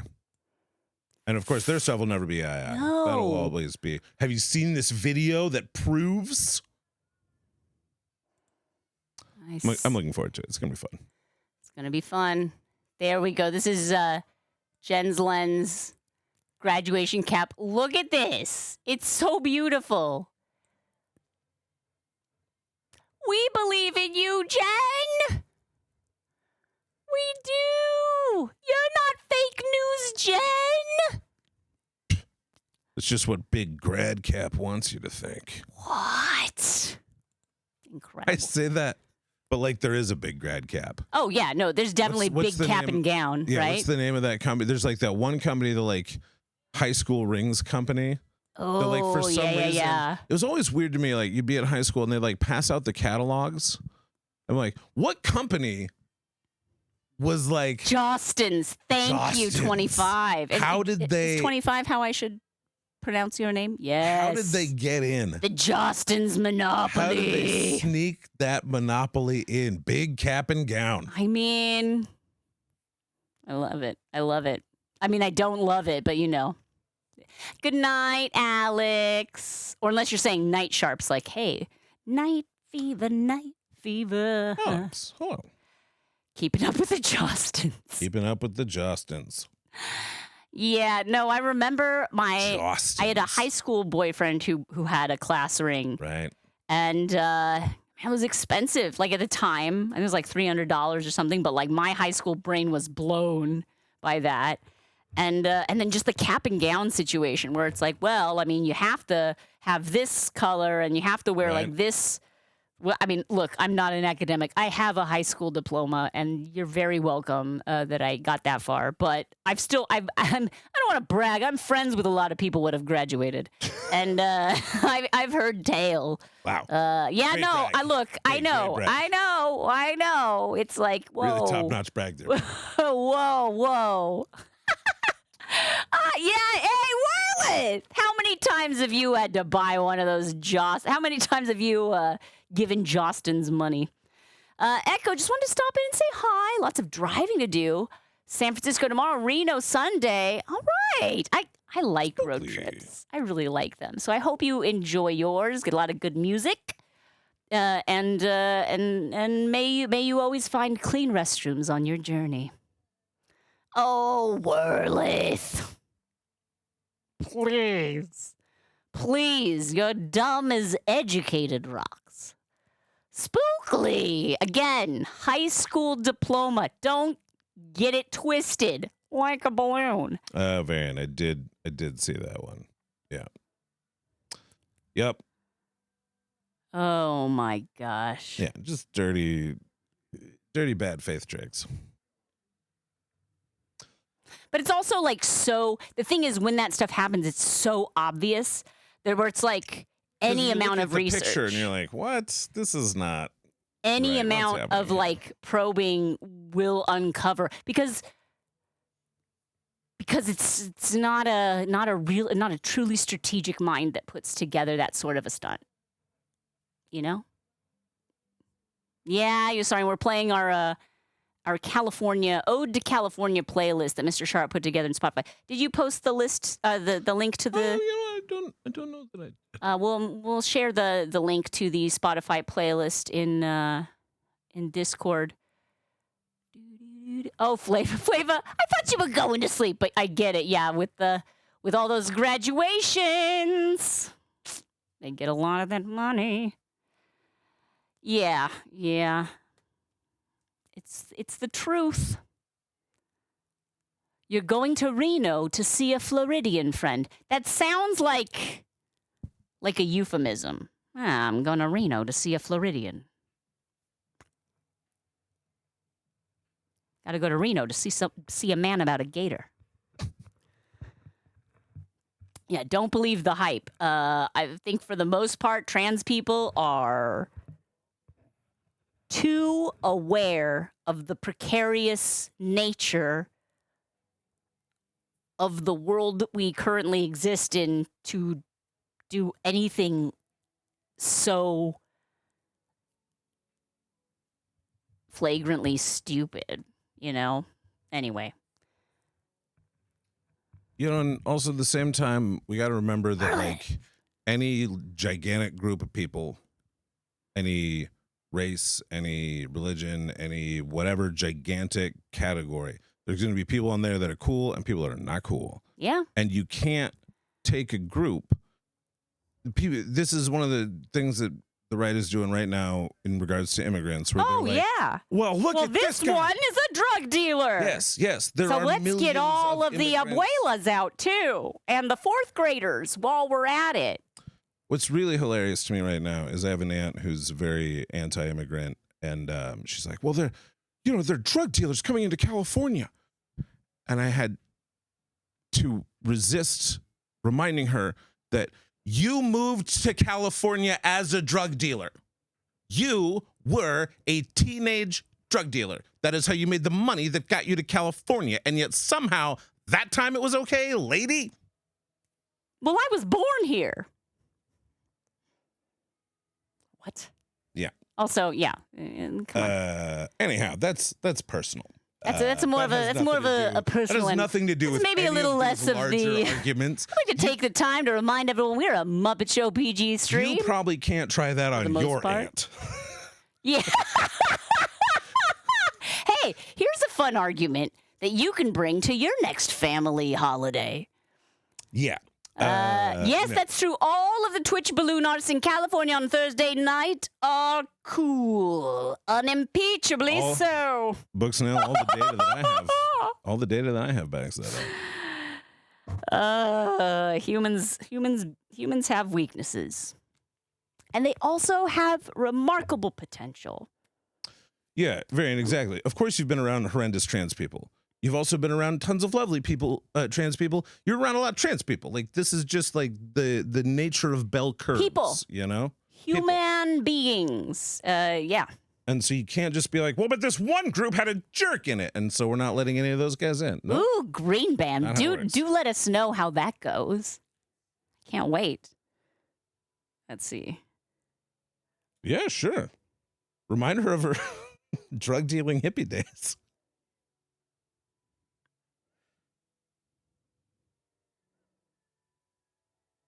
Oh, apparently that's fake news. Oh, man. There was I fact checked myself just now. I was looking. I'm like, what was that Pope Leo quote? And the quote that I read was, "To be called woke in a world that sleeps through suffering is no insult." Mhm. Apparently, no, that was not an actual. There's no evidence that is a Pope Leo quote. So, Interesting. I have heard that quote, look, I and I think that I've heard the it sentiment. attributed to other people. There you go. That's probably the biggest sign. I don't that it remember. wasn't. I don't remember who. It wasn't Pope Leo. Bummer. Because I remember hearing it and thinking, why would that person be saying woke? That seems chronologically odd. Oh, it And was it wasn't Pope Leo. It was right. like James Baldwin or somebody like that. Like, you know, like a writer where it was like kind of plausible, but it didn't seem right to me. Right, but you're like, well, that's a little anachronistic. Yeah. No, I get you. Yeah, so I don't know. I guess getcha. it's just it's a quote that people like right now, and they're attributing it to a lot of folks. No idea where it comes from. Well, either way, I think the sentiment is accurate, and what, but I don't want to be spreading fake news. So 25. As Abraham Lincoln once said, don't believe everything you read on the internet. oh man, what was the? Trump was like booed at the Lincoln Center or the Kennedy Center. My bad. For at a production of Les Mis, he showed up, and there's like recordings. There are cheers for him because, of course, a lot of it is packed with his fans, but also it was very loud because it's both reactions, a lot of booing. And someone said, you know, tomorrow he'll be saying how this is the worst thing that's ever happened to an American president in a theater.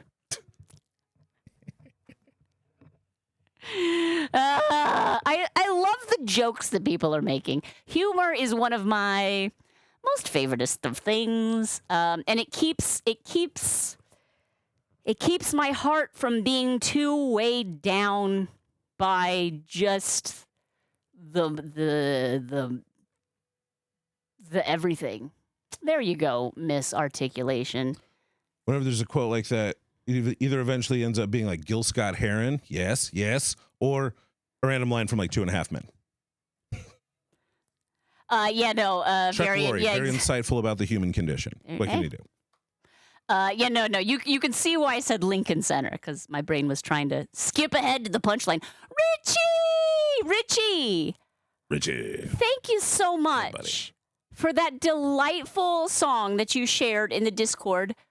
Do you consent to me sharing it on stream? And like, absolutely no shade if you're like, well, I don't really want that. But I mean, like, there's only 68 of us here, so it's not like a huge deal. But I would love to share that. Go for it. Yeah. Oh man, it made me so happy. Thank you. Okay, hang on, friends. I'm about to share something very sweet that was shared in the Discord. Let's get there. Let's find it. You know, for those that are interested in the Kennedy Center, I haven't watched the full Conan O'Brien Kennedy Center speech. I think it's on Netflix. It may not have come out yet, but I think it has. I've heard recountings of it, and as a Conan O'Brien fan, I think that he brought a lot of perspective to the modern moment. I don't think I've heard it. It was the what do you call it? Mark Twain Award acceptance speech at the Kennedy Center. Ah, yes. And his was the first event held after the takeover of the center. Ah, yes. Okay, Richie. Go ahead. Let me full screen this so I can share it again. Okay, here we go. This is Richie's Models posted this in the Discord, and it just makes me so happy. Let me scroll this back here. Okay. See if it plays. Here's a health to the sharpies and one to my lass. Let us drink and be merry, all out of one glass. Let us drink and be merry, all grieve to refrain. For we may or might never all be here again.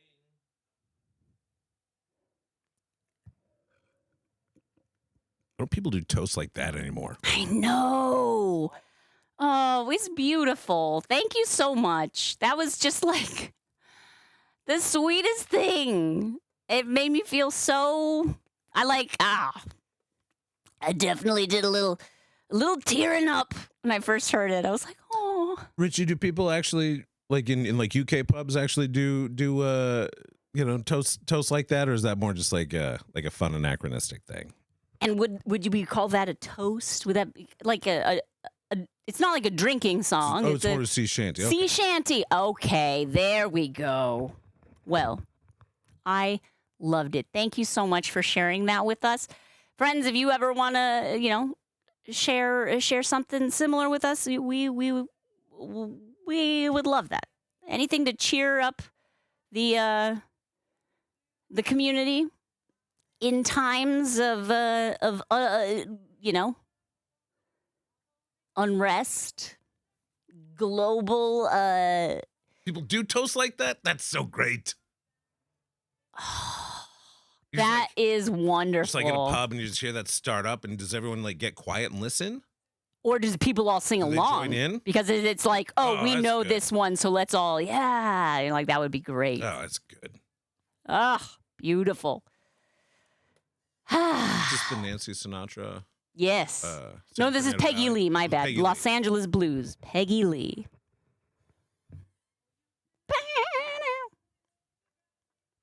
Not about how hard you get hit. It's about how hard you get hit and keep moving forward.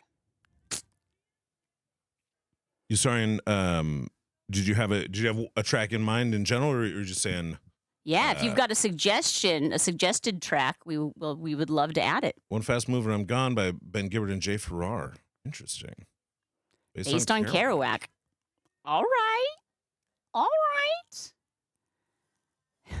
I love that Richie's like, yeah, people toast like that. Like we're like, what? It's so amazing. But like, we're American toasts are almost exclusively short rhymes that are vulgar. sure. Or like Every once- weddings, every people will once- do like a speech toast. Sure, like a which is, like, speech toast. Different, but yeah. I don't drink, so I don't really know like pub culture in the U.S., but bar culture, but. We're a lot more like LMFAO than like sea shanties. Which is, like culturally very similar. California Zephyr is about traveling California on the train. I've ridden the California Zephyr. Great train. Don't usually sing in pubs unless there's karaoke. okay. Oh, man. Oh, but that'd be so great, though. I've never done public karaoke They're before. professional toasters, and you can hire them for events. I mean, that'd be awesome. Let's just karaoke or it's football. Sure. Sure. Then you've got like your like team song or whatever that everyone knows to sing. Okay. I like that. Ray I like that. Kent, he's there, he's here, he's there, he's everywhere. Yeah, like Jack karaoke. You get it. Like Jack Kerouac. Karaoke whack. Kerouac. He was pretty wacky.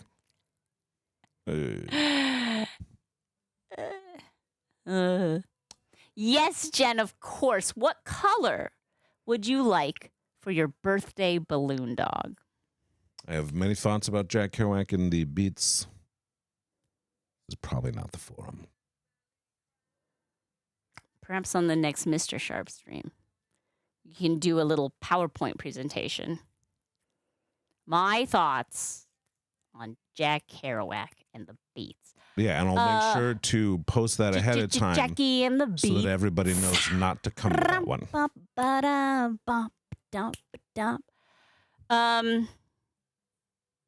Was I? Oh, I saw a post the other day that was like, Mr. Sharp, you shared it. What was the It's one of those thoughts that he really should have broken a sentence somewhere. Nah, probably not. Blue and yellow. Odd choice on shades. Okay, you know what? For you, Jen, because you are a special, special girl. Usually the dogs are one color because they're it's like a one balloon dog. But we can make this happen. Which post were you looking for, love? The zines post. Oh yeah. The protests are a good chance to distribute zines because they because this is a chance, like a lot of protests, like everyone there is on the quote right side, right? Or the left side. Ha ha ha. But we're all here because we're working toward the same cause. However, like you will get a lot of people, particularly because No Kings it's looking like it's going to be pretty big. There's going to be a lot of like baby protesters, people who are new to this, who have finally been like, I won't say radicalized because this isn't radical. It shouldn't be radical to say these things and demand these things that citizens, that humans not be kidnapped, that bombs not be dropped on innocents, that trans people need to fear for their lives, et cetera, et cetera. But it is a good opportunity to meet those, moderates who are like, well, I'm just here because this is too far, and introduce them to more radical concepts with a zine. I know that's crazy, but like a cute little comic zine, one that has heart and art and humor, can really, really crystallize some truths, some concepts that are alarming to someone from the outside. You know what I mean? So I'm just curious, what radicalized you? Like, what did you? How did someone ever introduce you to something? Introduce a concept to you in a way where you were like, oh yeah, all cops indeed. Like what was the inciting religious people information? Have zines? Why can't we? Exactly. Tracts. Oh my gosh, remember Chick Tracts? Okay. Chick Tracts. There is a legitimate case to be made that I don't remember his first name, but Chick, the guy behind Chick Tracts, is the most widely read author on earth. Sure. And that is not something I say because it's a good thing, just something I say because it's a thing. You know what? I got some. This is for Jen and Jen only. So don't everybody get in their head and be like, oh, well, I can ask Shannon for a super fancy dog as well. The whole point of the birthday speed dog is they're very fast. And so I couldn't spend this much time on just anyone's birthday speed dog. But Jen has been with us through thick and thin, has been a very welcome and educated voice in the stream. And yes, this I will do for our beloved Jen's Lens, for our dear milkshake. Richie, that's great. There was a time when Richie was watching football, which is a bit behind the game itself, and the feed cut, but someone else heard that they just scored on the radio, and so everyone started cheering. Then the feed came back on, and so they started singing "Score in a minute, we're going to score in a minute." And then they saw the goal on the feed, and even though they knew it was coming, it was the biggest cheer that he's ever heard. Because people were prepared for it. Yeah, and just also probably because it wasn't that long. It was like probably 30 seconds, and so they're all like, "Oh, here it comes! Here it comes! I love that. That must have been very invigorating. Okay, here we go. Jen, look, you matched my outfit. This is your birthday. I might have said 2 colors because that's what I normally say for the Raid lightsaber. Do you know what I mean? I say, 2 colors? So I might have slipped into autopilot because that's what I do. But I just got an idea, and that's why I made the little speech, because this is more than just a 2-color dog. Are you ready? Yes, you are. Here we go. In 3, 2, 1, go, go, go, go, go, go, go, go, go, go, go, go, go. All right. First things first, the dog. Second things second, a little bit of yellow, my favorite shade of yellow, Jen. It is one of my last few remaining Goldenrod 160 balloons. This for you any day. But I think you can probably see where we're going with this. This is probably a little too... Ah! Hang on. I filled it with air, and that was probably a bad thing. You were Here we go. sharing good stories of. Oh, yeah, I'd love to hear it, yeah. Mr. Sharp. Let me make this, and then we'll go through this. Because please continue to share what radicalized you. Although, again, these concepts that I almost don't like that because it implies that we're like admitting that it's radical thought, but it's not. These things that we are demanding are just basic human things.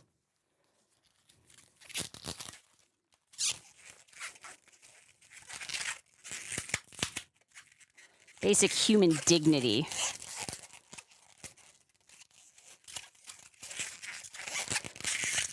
I'm curious if anyone identified as conservative earlier in their life. I've known a few in my life. Folks who were raised in conservative households and just kind of like always assumed the world was the way that it was on the media they were receiving, and you know, when they realized it wasn't, were appalled, and some of those people became like the most, you know, active folks I know in service of the pursuit of human dignity for all. Here we go. Jen. Jostens has no hold here. I wasn't laughing at you. I was laughing at 25. Oh, so I Say it a minute. Just want to make sure if people heard me laugh that they didn't think I was laughing at gotcha.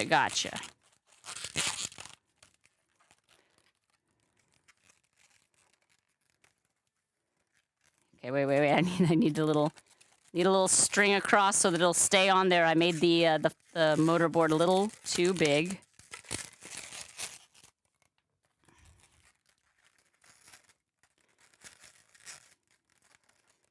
Jen, we love you so much. Trim this up here. Perfect. Yes! Jen! It's your birthday tomorrow. It's your birthday tomorrow. There's a balloon dog wearing a motorboard. It's your birthday tomorrow. Yay! Graduated, not graduated. Graduated, not graduated. Graduated, not graduated. Hooray!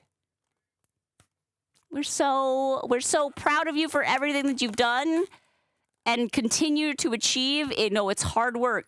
Hard work not only for your brain, it's hard work for your soul. This I know from the tiniest bit that I've heard of what you do. Thank you for doing this work. You're bringing light to the world. You are reducing harm. Mwah! And happy birthday. Yay! Okay. I want to know, how were you radicalized? Okay, so let's see. Going back a bit here. Yeah. If Green Bam can self-promote, he let's see, is a set of introductory bits via zine that he put in the books that he spreads. It's built specifically to judge people, probably nudge people over a notch into helping and taking the next step. I was going to say, that sounds very Green Bam, to judge people into... You ding dong. You absolute fool. Yeah, you gotta judge people over a notch into helping. You know how it is. What radicalized Tiger Fire Ava was when she was 11 and learned that people can't get feminine products on government assistance, like food stamps, etc. Yeah, Yeah. It's only food. You can't get like toothpaste. You can't get like paper towels. Yeah, it's like, why not basic? Why not like necessary objects? Yeah. Because they're living too high on the hog, brushing their teeth and wiping up their spills. Yay. Let's see. Historian stumbled across the Wikipedia page for anarchism randomly when doing completely unrelated research for school. They're 17 and realized it made sense. thought the world should be working all along. I definitely donate to Wikipedia whenever I can. My heart is definitely an anarchist. And yeah, Wikipedia. What an incredible, like... I think anarchy in a perfect world, it's not a perfect world, but I think the concepts are definitely valuable as like showing you how far from that we are, you know? Yeah, I like to hold things in my heart that are beautiful in a way but aren't really practical. Anarchism, nihilism. These are fine things to contemplate. In theory, Marge. Not necessarily how in theory I should be living my life. But theories have great value. Ideals are like a goal or like a guiding principle. And I think that's important. 25, this is what I was laughing at. Let's see. I was in a what you would call a fundamentalist Christian cult. Getting out of the echo chamber helped. Went to religious school. I don't remember who said it, but the quote was, "Religious school is the greased banner to atheism." Banister. Banister. Yeah. Greased banister to atheism. The greased banister to atheism. That's hilarious. Very It's very funny. And accurate. The movie The Beach changed Warner Child. With how humans treat the earth, you've been more green ever since. Interesting. It's is that Leonardo DiCaprio? Am I right? I don't think I've seen that.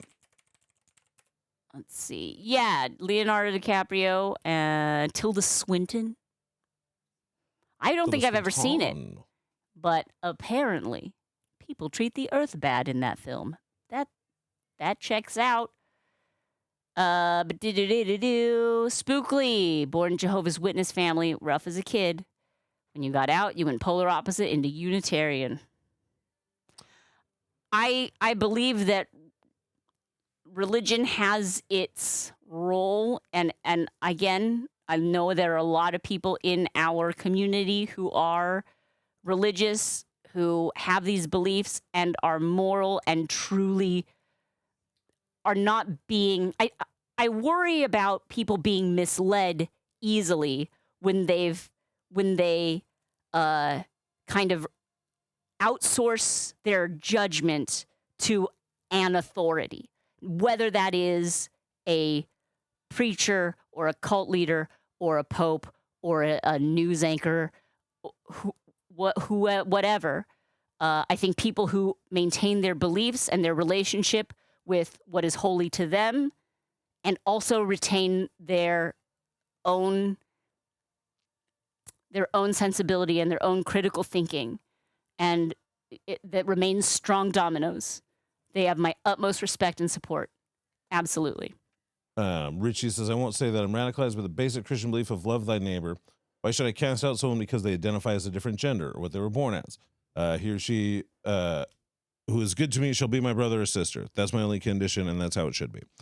The Christian doctrine is based on love, and to me makes it pretty straightforward about what you should be doing in times like this. You're supposed to love the widow, the orphan, the immigrant, the refugee, like these are like the basic stuff that pretty much any Sunday school is going to teach you about Christianity, and the work that some of these folks do to try to justify why they don't have to care about immigrants. At a certain point, you got to ask yourself, if you're putting that much work into ignoring the Bible, do you really follow the Bible? Is this really the thing that's important to you? Because if it is, I would suggest going by its words. And if it's not, then quit trying to push it on other folks. I feel that a lot of folks fear alienation from their support group and their community that their religious community has been for them. It is their everything. I can't imagine walking away from all of the humans that love and support me. That would be really terrifying. And luckily, I haven't had to make that choice because I was raised and continue to surround myself with people who, are think like me, which is again a little tricky because we can get into our bubbles. But that's too much. Green Bam, I like this. Go to Green Bam, twitch.tv/Green Bam, and type !get involved as the command. and you'll get a bunch of local resource and education compilations. Awesome. Shout out Green Bam. Green Bam was also saying that real education on how Hey, Pottery Dojo. We love you. Thank you so much. 50 mods. Is that the first 50 I've seen? Ooh, I think so. I think that might be the first think that's the 50 that first I've seen. 5. What? We're getting so old. Dedication. Thank you so much. Commitment. And a huge shout out to Pottery Dojo. Friends, you like artists and craftsmen, and you like good, supportive, kind communities. Less loud, less of the look at me energy that I have here. If you need something calmer, you need to like more zen and more just like beautiful. Go check out Pottery Dojo. Highly recommended. Green Man was saying that the thing that he's seen radicalize the most folks is seeing systems, learning how systems fail the homeless, and speaking of things that people are going through, and seeing the way the systems don't work has been most effective. Heather Bear says, I was staunchly conservative, realizing the nice, smart, and caring people in my life were liberal was a start. Doing crime research, actual research, not just Googling, was the other thing. When you're interviewing victims of horrible crimes that end up being failed by the system over and over, it's hard not to be radicalized. Oh, man, that's so true. I used to listen to a ton of true crime stuff, and it's so frustrating when, like, a police officer will just get in their head that it's one person and will ignore the evidence, and that the way that can just snowball into, you know, obviously ignoring the actual criminal, focusing on other people. And those stories are just so boringly common. Just so like one random police officer got in his head that this was the way that it was. And so they just stopped pursuing any other angles. And that can be very frustrating. Spookily, a Republican youth going into the Army saying that he'd never met a real handicapped person before. And he put off going to the Army for a year to leave for Texas to explore more before enlisting. Whoa. That's great. Wow, yeah. I feel like a lot of folks don't take that go on walkabout, meet some people. Also, that points to a fundamental truth. Like, it's a lot harder to keep your crazy stereotypes and you know, I would say radical impressions of a group, but not radical. Words being like thrown around so much, but like extreme or exaggerated impressions of a group. It's a lot harder when you know people in that group. You know, like if you know my sister, your ideas of like all the scary trans people disappear. She's a quiet nerd who likes to play video games. It's not like these, you know, things that you'll see in the like horror films that the right will show to each other. It's like they're just boring people. Pretty much everybody is just a boring old person. And the biggest groups, you know, anytime you take a huge category, the big center of that bell curve is just going to be a big fat lot of boring people.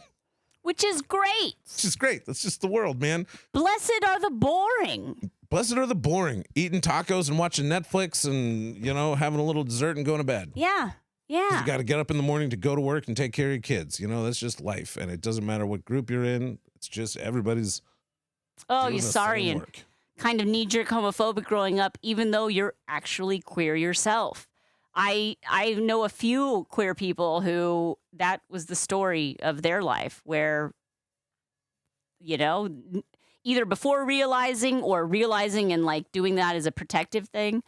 Grew up around a lot of conservative people, so you just kind of went along with that. It was weird until your mom talked to you about how she was friends with a lesbian couple in your neighborhood, and they were really cool people. Just actually knowing a human. That's why I like people when they move to big cities are often like, oh, it's not that the big city is indoctrinating everyone, which I feel like people are like, oh man, universities, they're just brainwashing people into being liberals. It's like, no, they're just meeting people. So many, their horizons have been expanded, and it's hard to hate someone once you've met them. One of the hard to low-key hate a group beautiful of people. things about university is that it's a central point that brings people from multiple different geographies. And so people from the north and the south come to the same place. People from all kinds of backgrounds come to the same place. And so it is going to be, and like, yeah, sure, if it's in California, it's going to be more Californians than other places. But it's also going to be people from like Bakersfield and people from Berkeley and people from LA and Ventura County and all of these different areas. And yeah, you get thrown into classes which aren't just people that are, you know, from your hometown. You're thrown into classes with people that are interested in the same stuff as you, but from very different places as you. And it's great. And that's part of the value. 25, I'm so sorry to hear that. I have never had to sever those fundamental connections. And I cannot imagine the strength that it takes to do that. The conviction, the strong dominosity, as we like to say, strong domino. And I hope that you're able to build a chosen family for yourself that gives you that support and that love. That you deserve. Yeah. That we all deserve. Because there are also a lot of other people out there who got abandoned by their birth families or their communities or what have you, who deserve that love too. And I hope that you're able to find folks like that. Spookly, keep talking to them, your friend. Absolutely. I mean, I think you can disagree with someone, and if they have critical thinking and you can recognize that, there may come a time when they research something, when they meet someone, when something clicks, and they will be so grateful to have you in their life at that time, and you will be grateful to be there. I think people are savable. I don't know that we should be. I don't know. Maybe that's my savior complex talking. Nick, you're drawn to documentaries. Your about tubular cults. impressions of a group, Green Pound. You're like totally awesome impressions of a group. Sorry, I'm like way back in the chat, but Tiger Fire, you said the same thing. Mind meld. Varian, I am not saying that you're one of the boring trans people. I'm saying that most trans people are fairly boring humans. Although, let's just be honest, probably slightly more interesting than your average I mean, Joe Schmo. how many, like, we don't even really know how many trans people there are because it requires so Sure, much exactly. bravery to come out as a trans person that there must be, like, I mean, more bravery than it does to just come out as queer, which is bonkers because not that long ago it wasn't that way. And we have to remember the progress we've made. But yeah, like there are countless, uncounted members of the trans community on all ends of the like types of human spectrum. And that is always an important thing to remember about demographic data, particularly with things like surrounding, you know, queer and trans communities, is that it's not that there are more queer people now. It's that there are more queer people that are willing to say they're queer people now. They And feel that's a very safe, significant difference. safe enough, not totally safe. Exactly, because again, like that's the amount that feels safe saying it now. And we don't really have a perfect control to say like, well, this is how many queer people would, you know, identify as queer if there were no threats or, you know, weird loaded strategic feelings you have to put onto a question like that.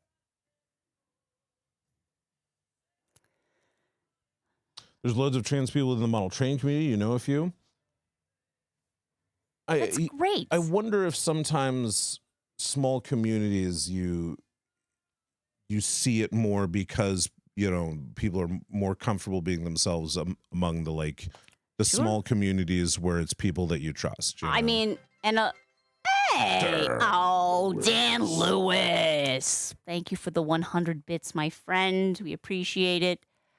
Oh, Echo, that's so good to hear. That's wonderful. David, thank you so much. Yeah, Ava, seriously. I mean, it makes us we are somewhat self-serving in doing this because, like, we are also in need of this comfort.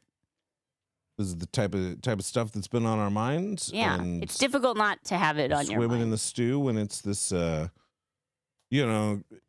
It's funny when the city you live in is like the hot button city that everybody is using as the like center of their ideological arguments. It bums me out when I'm on like Reddit or whatever and you see people describing Los Angeles in those crazy terms, where they're like, it is on fire, there are riots happening. You are 6 months too late for it being on fire, And friends. it's like, bro, I went to the Y today.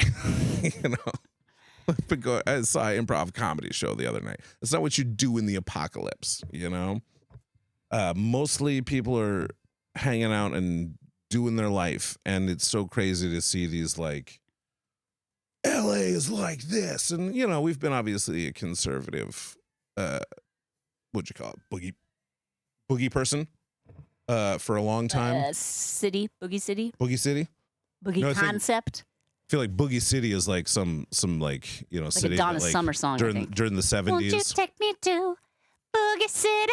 Like Detroit is Motown. Yeah. It's like Boogie City had like, the Boogie City record You get it. And congratulations to Spookly and weird, like historically awkward timing, but it's the right way to live.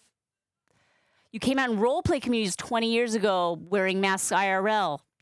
So much of the, I believe that like internet communities, like being on a Discord server with a ton of people who are into the same video game you're into or the same hobby that you're into, like it is easier to come out to people with anonymity. It's also easier to spread hate with anonymity as well, but I think it's been good for folks. From Seattle, being the city in the center of attention isn't awesome. Yeah, because you got people from everywhere making commentary about how things are going, and then also it's usually you're in the center of attention because a bunch of awful stuff's happening right in your city. But I don't know, I've just tried to be like, this is Los Angeles. We're in Los Angeles. This is what it's like. This is the real story from the ground up. We're not being invaded. There is no migrant infestation. There is no protest riot, like violent protests or riots. It's pretty chill. We would just like one group of government thugs to stop stealing our friends and family. I don't think that's crazy. Oh, Spookly, I'm sorry. Ugh.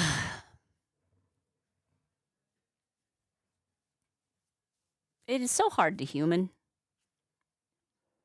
But you're doing great. You're doing fantastic. Keep it up. Keep it up. A lot of very chill protests. Exactly. Lots of line dancing and mariachi bands Exactly. and singing and People are really making a point to make it fun. They're really making a point to say like, this is a joyful protest. This is a protest based on love. This isn't. We're not trying to. We don't want to. oh man, attack that cops. We don't that wanna, fear-based choice and love-based choice, like people talk about, it's like so obvious. I mean, look, I am afraid, but I still am choosing love, and I think it's got to be the way to go.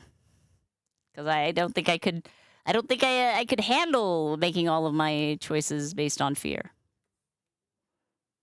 That's very interesting, Variant. I wonder what the correlation could possibly be. Well, thank you for restoring. I don't know. It wasn't gone, but for recharging my faith in humanity, people. You are so good, and we love you, and thank you for hanging out with us. I hope that you can find some way on nokings.org, something near you to share community with others who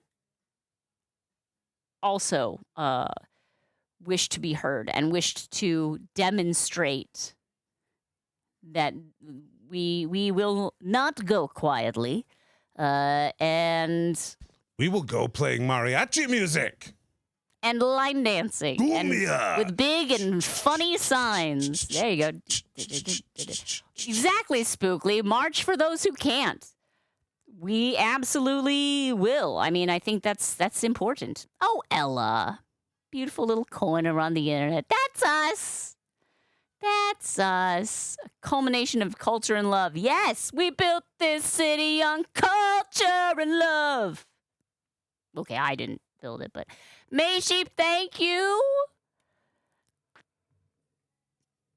Is it surreal to see America going through this? Or from the outside, has it always been like, oh, America. Oh, America, what are you up to What now? the heck? What America, is happening the in planet's America? drunk uncle. Jeez. I don't know. I would be curious how, like, America's drunk, or the world's drunk uncle. That's fine, but like the world's like packing blank. heat. Which Yeah, is just the worst kind of drunk relative. The world's blank. I'm curious about how people It's would feel. always in that moment. America. That's true, yeah. Warner, yeah. But it is, though. Jen, yes. Get the hookup now. Oh, no. Tiger Fire. Yeah. Oh, safety first. Safety first. If you can do something from, on the internet, virtually support and protest, amplify the signals that you see. And I we're think that very is good. We're very pro protest, but resistance takes a lot of different forms and needs support from a lot of different angles. So you can give support in the way that works best for you if protesting is not the vibe for you, and that's totally cool. And Ava providing first aid. I mean, how amazing would that be? Look, you just do what it, listen to what feels right and what feels safe, and find something in that Venn diagram. And Yeah, we'll love you no always- matter what. Always with any activism, most important thing, keep yourself and the people with you safe, because it doesn't work if there aren't activists around. You got to be around. And so first off, keep yourself safe, keep yourself healthy, keep the people around you safe and healthy. After that, do what you think is best. Fate Snow Bear. Oh. Yeah, no, I tend to think of teachers, because again, I'm from California. My parents my mom was a teacher, and my parents are both public school district employees, and all of their friends were like public school district employees. And it was like, yeah, no, like all teachers are liberal, right? Right? I remember one time in high school, we had a substitute who was like, I forget if it was Bush that she was, because it must have been. I forget the election cycle that we were in, but I remember just like being fascinated that she was conservative. I was like, wait, but you're a teacher. It's like blew my little mind. Yeah, shout out to all the adopteds in chat. My sister's adopted.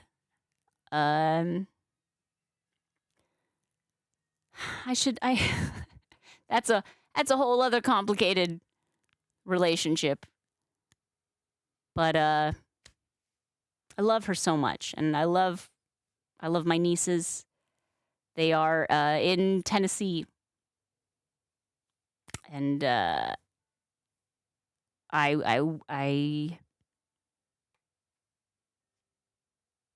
it's so hard. Maintain your bonds.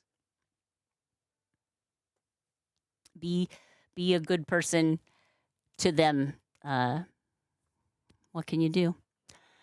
A documentary on Netflix on what they used to do to the southern border in the 30s. Woof. Ugh. Scorch.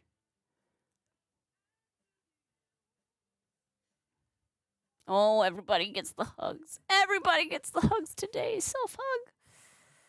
So fucking deep breaths. We just keep going forward. We keep moving forward. We have no other choice but to survive and struggle onward. Mr. Sharp, Love. it's been a great stream. The streams this week have been like from my heart. We haven't done a lot of balloon art. Sort of sorry about that. I know like a lot of people are like, but we come here for balloons. This isn't what we come here for. Look, I think we will get back to being that silly, non-controversial balloon lady stream. But weird times call for weird measures, am I right? Adult conversations. Very immature adult conversations with cool people. I love immature adult conversation. I love immature adult conversations. And I love mature, kid-friendly conversations. Yeah. Those are great. Mature Okay. Conversations with kids. It's great. When you sit down and like really get kids like be serious and talk about stuff that's really on their mind, it's amazing. Oh, cup of serenity. We're probably about to wrap it up here. So basically, we were talking for a bit about what radicalized you. I know that a lot of people were raised in progressive households and never knew anything else, but also there's a lot of folks who were raised in conservative or even regressive communities and were brought out of the darkness and into the light by some specific thing. Yeah, basic human rights. I know. I hate to say radicalized because it shouldn't be radical. There's nothing radical about that. I think it was radicalized as by a biography of Jackie Robinson. Oh, yeah. Like third grade, I remember reading this biography of Jackie Robinson in class and getting so angry, just like in class, just like, you know, and I don't even remember the story. There was something about like a doll, like a kid, you know, took Jackie Robinson's doll or he wasn't allowed to have a doll. There was like some like basic like injustice. And it just like, I just remember being so mad at my desk. And like one of those things where like you stop like hearing the rest of the room and you're just like, if I was there. It goes red. Oh, if I was there. Yeah, I would not have let those kids treat Jackie that way. And when he came to, his pencil was in many pieces on the desk. That's happened a few times. That has happened a few times. Yeah. Exactly, Pottery Dojo. That's the sort of DEI nonsense. Exactly. I mean, they did. They struck Jackie Robinson from the military records. But you understand that this is why I think he's been put back in, but still. why they're trying to do that is because they know that these things do work. That education always works. Green Bam got radicalized by the same story. No, what? I included that doll in my Jackie Robinson report, though I don't remember the rest of the story. That's what I'm saying. There was this doll. There was a doll, all right. I don't remember what was happened. But very oh boy. unjust. And It led both Green Bam and I to the same place. I love that. Okay, yeah. A cup of serenity. Whatever, you know. However, recently your eyes were opened. We're grateful for you, and we're happy to. It spreads. Oh, Green Bam was not radicalized by it. No. But remembers the doll part. Okay. He was like, and that's fine. No. But look, I mean, let's be Jackie honest. Robinson may have been an early factor. Jackie Robinson was a huge factor in what radicalized a nation. Yep. Because you could be a small town baseball fan when there is no National Football League. Everyone watched and listened to baseball, and that there was a black guy on a team was scandalous. But then he started doing good, and you started to see that it was like, oh, a celebrity, someone elevated to celebrity status. And yes, it's a bummer that he had to be so perfect.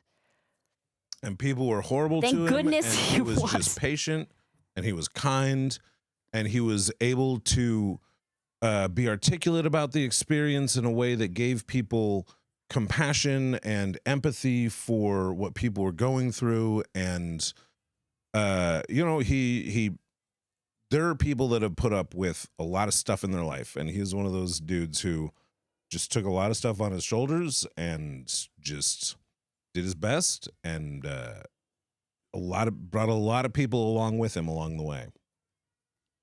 So, boost signals. You never know.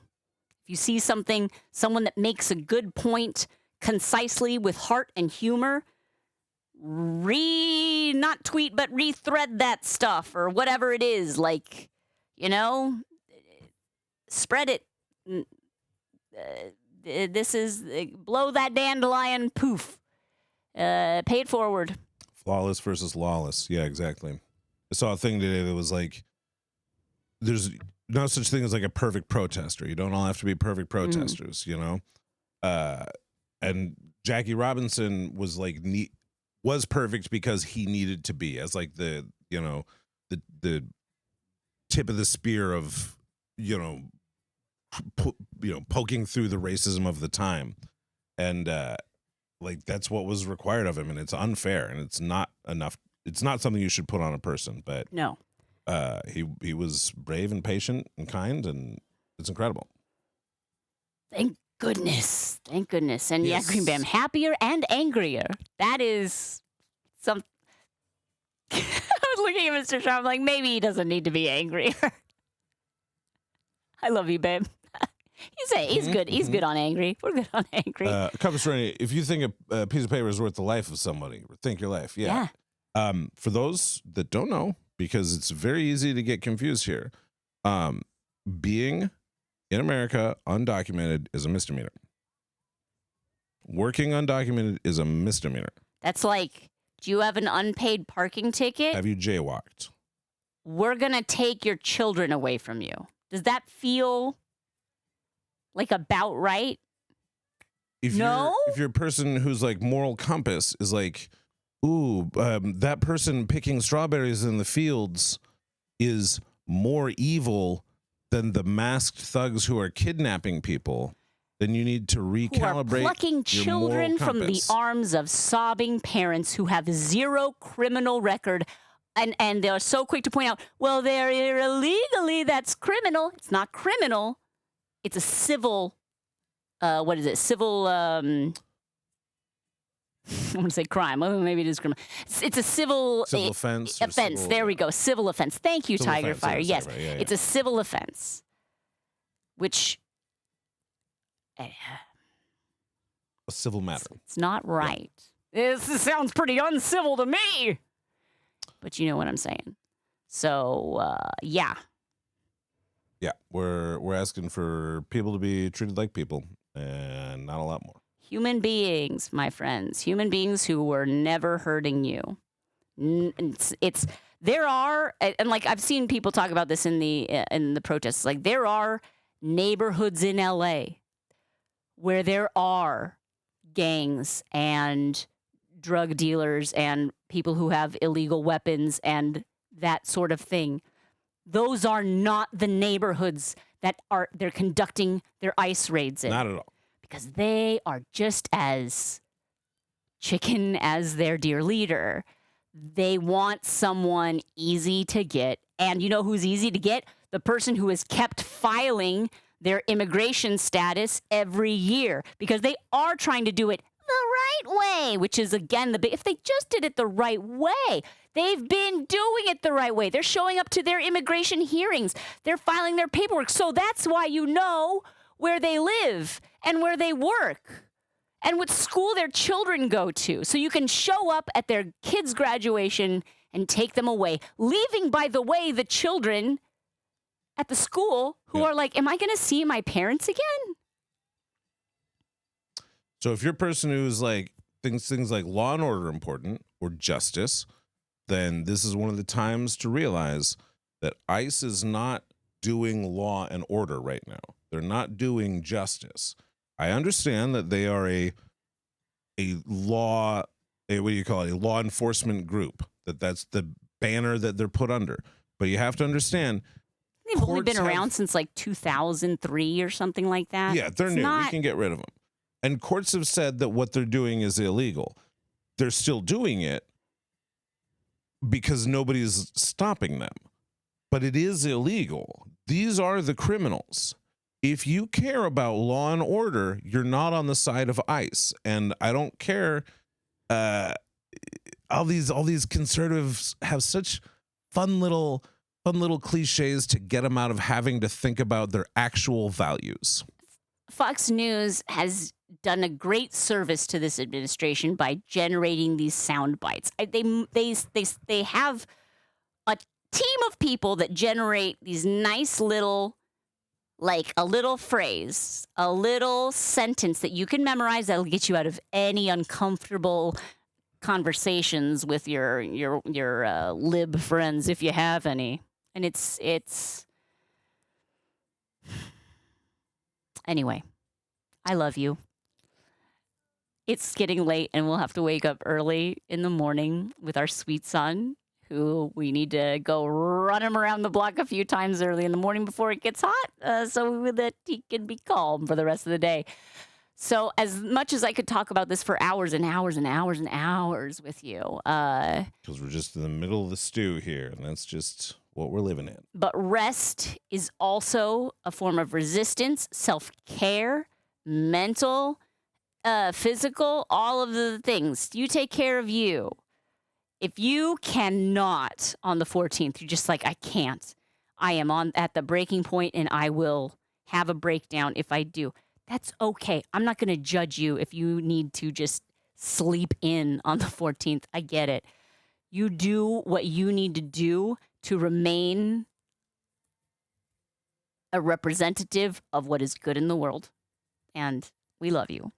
And we will be back on Monday, streaming. Again, we're just kind of figuring out what our summer schedule is. If we're going to keep it at the same 10 a.m. Pacific start, since we have our son home, he is not going to school for 7 hours a day, which is great. We love having him here. It's a little different.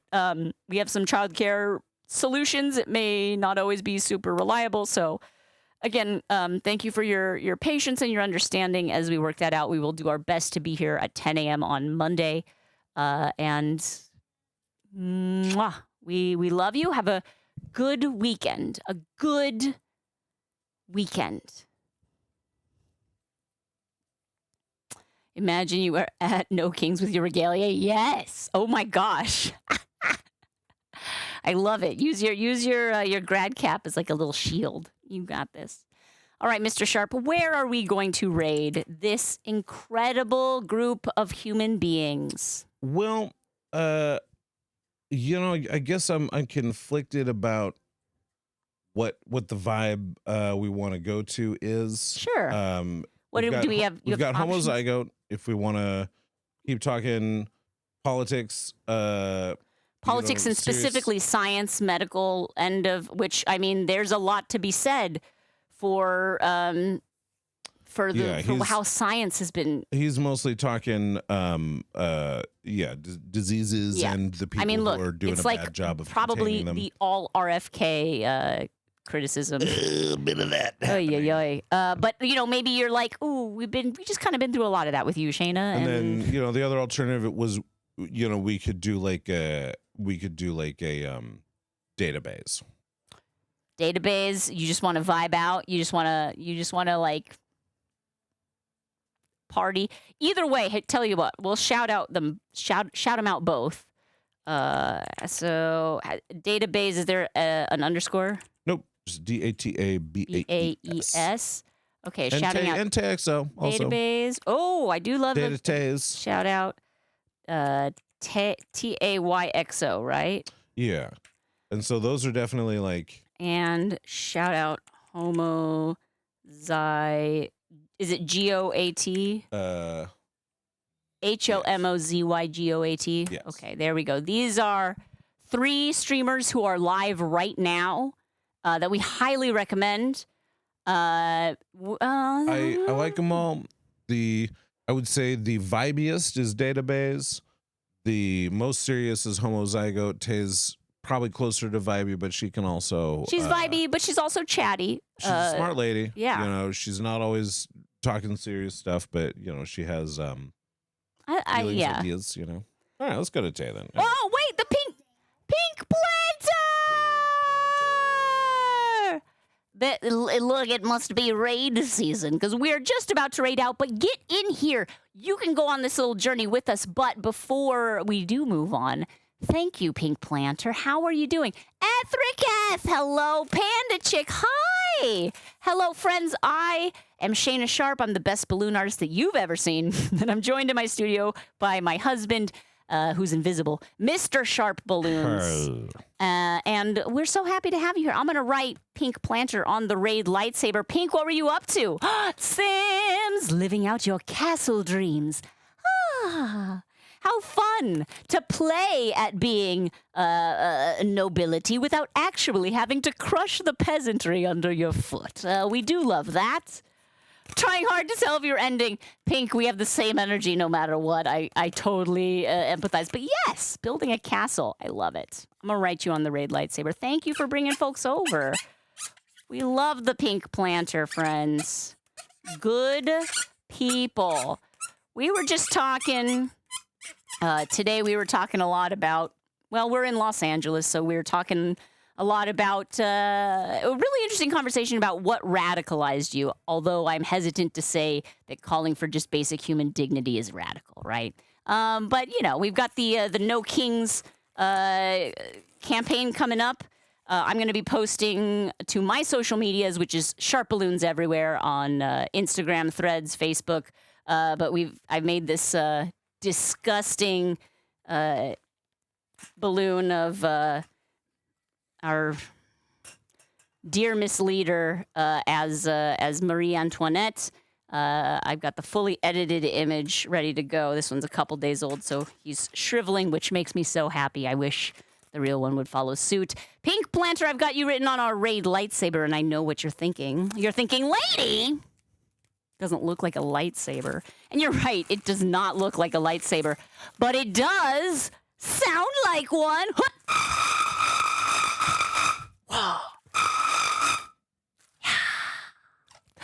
Thank you, 13013. It's so nice to have a new friend. Normally we stream Monday, Tuesday, Wednesday, 10 a.m. Pacific time. And then Thursday we do this late night stream where we start about 8 p.m. But, you know, our schedule's very, like, higgledy-piggledy. So we do our best. Rex the Pharmacist.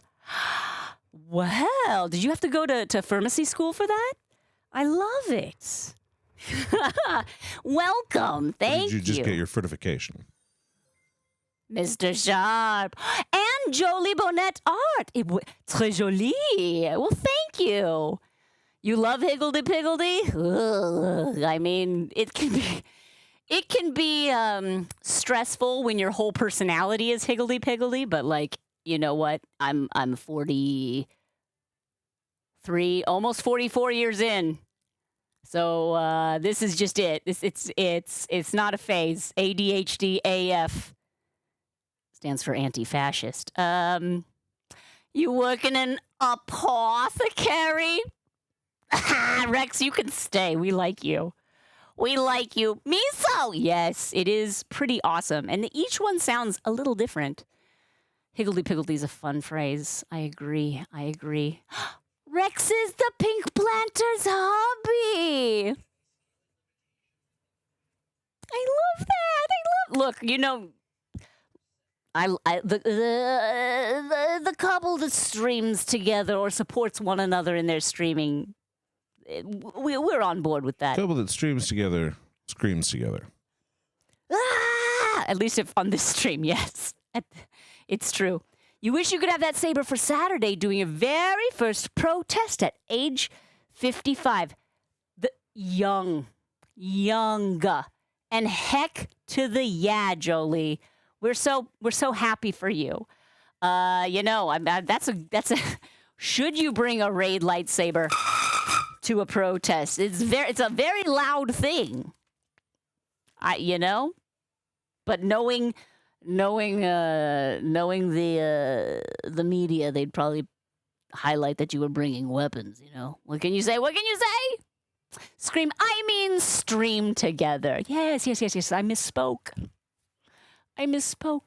We did, Mr. Sharp and I just posted a new video that is completely apolitical to our YouTube channel, youtube.com/SharpBalloons. And it's me making a Chihuahua and a French Bulldog out of balloons. It's only like 4.5 minutes, totally kid safe. So if you'd like to, watch it. Julie Bennett art. I wish you could have a saber for Saturday. Yeah. Doing your first protest at age 55. Yeah. That's awesome. I know. Isn't that amazing? Raid sabers at a protest. See, that's though? what people awesome. are talking about zines and stuff, and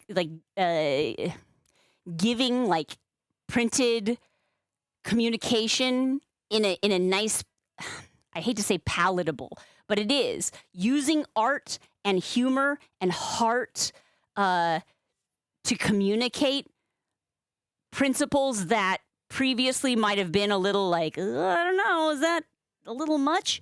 This is the time to reach out to people who are just now coming to the scene. Let's go. You got a loud stage, Ren Fair caller voice, and a drum. Yeah, you got a drum. Let's do it. Hear ye. I love this. Ooh. I had such high hopes for Occupy, but I still have high hopes. Careful making raid sabers at a protest. You may get framed as being an arms dealer. It's the truth. Oh my gosh. Jen, I know. It could happen. Watch out. All right. Thank you so much for the raid. As I mentioned, we were just about to head out. We're going to go say hi to our friend Tay XO. But again, also streaming is Homozygote, who is a science and technology streamer, what's the word I'm looking for? Epidemiologist. Yeah. Who is, doing more political talk about, how science, the thing we all were taught was the right, the scientific method. I love that that's just not a thing anymore with this administration. But anyway, if you are in the mood for more of this, galvanizing chatter, I say that's the channel to go to. I'm going to give people a little bit of a break because I've been talking nonstop about all this. So we're going to go right over to Tay XO. Let's see here. We love Tay. She's great. Let me just double check that she's still going because, we got a little distracted. Ooh, I can do this.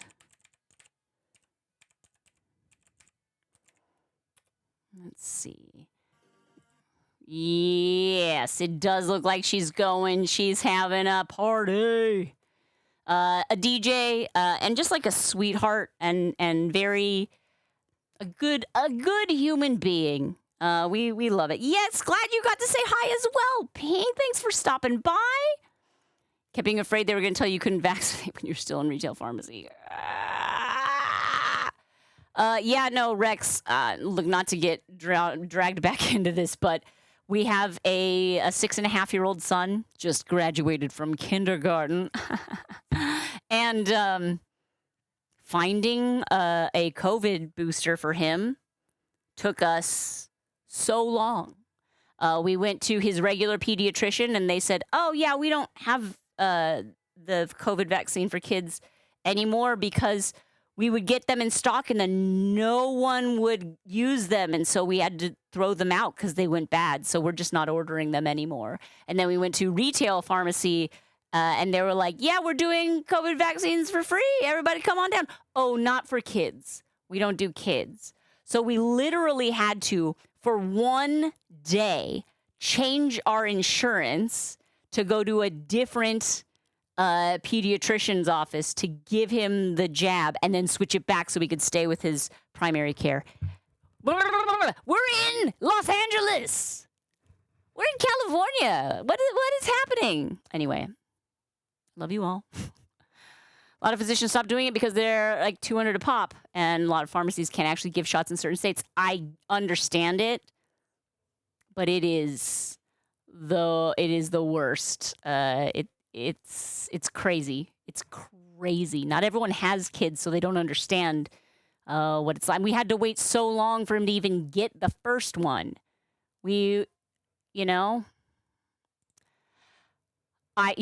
Spookly. Who even knows? Make it make sense. It doesn't. Life be lifin'. 3+.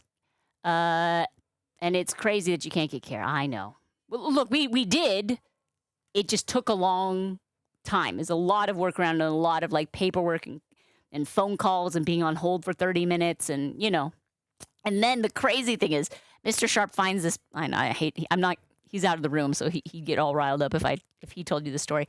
He calls this office and they're like, "Yes, we do that." And he's like, "Great. What do I have to do? Because you're not our primary care. We got to switch this." So he calls through all the steps to change the insurance plan, and there's a lot of back and forth and a lot of callback on this day and a lot of waiting on hold and filling out forms and verbally confirming with a third party on the call. You know how they do that, where they're like, "Hang on, sir, I'm gonna patch in someone else." All this stuff. Then he finally shows up at the appointment and they're like, "So I see here you have COVID?" He's like, "No, we're here for the vaccine." And they're like, "Oh, we don't have the vaccine here." And I think they might have taken like a couple of weeks off his life. I think we got a few more gray hairs that day. Eventually, they were able to refer them to another office within this network of I guess a pediatrician. I don't know. I don't exactly know how it was, but another one of their offices did have the vaccine. Just like after all that, the appointment was written down as they have COVID, not that they're looking for a vaccine. It's the jabonka, the worstness. I hate it. I hate it all. Flip the table. Yeah, I think if the tables hadn't all been like part of the actual building, Mr. Sharp might have. Oh, Pink. Pink Planter. Pink, 23 months. Holy jamoli. Thank you so much. Thank you for the support. Clearly we need it. No, it's all we love you. Thank you. TLDR, getting married during COVID caused 5 years of chaos. I just bet, Spookly. Yeah, paperwork is the worst. Why is everything so hard? Why is it all so hard?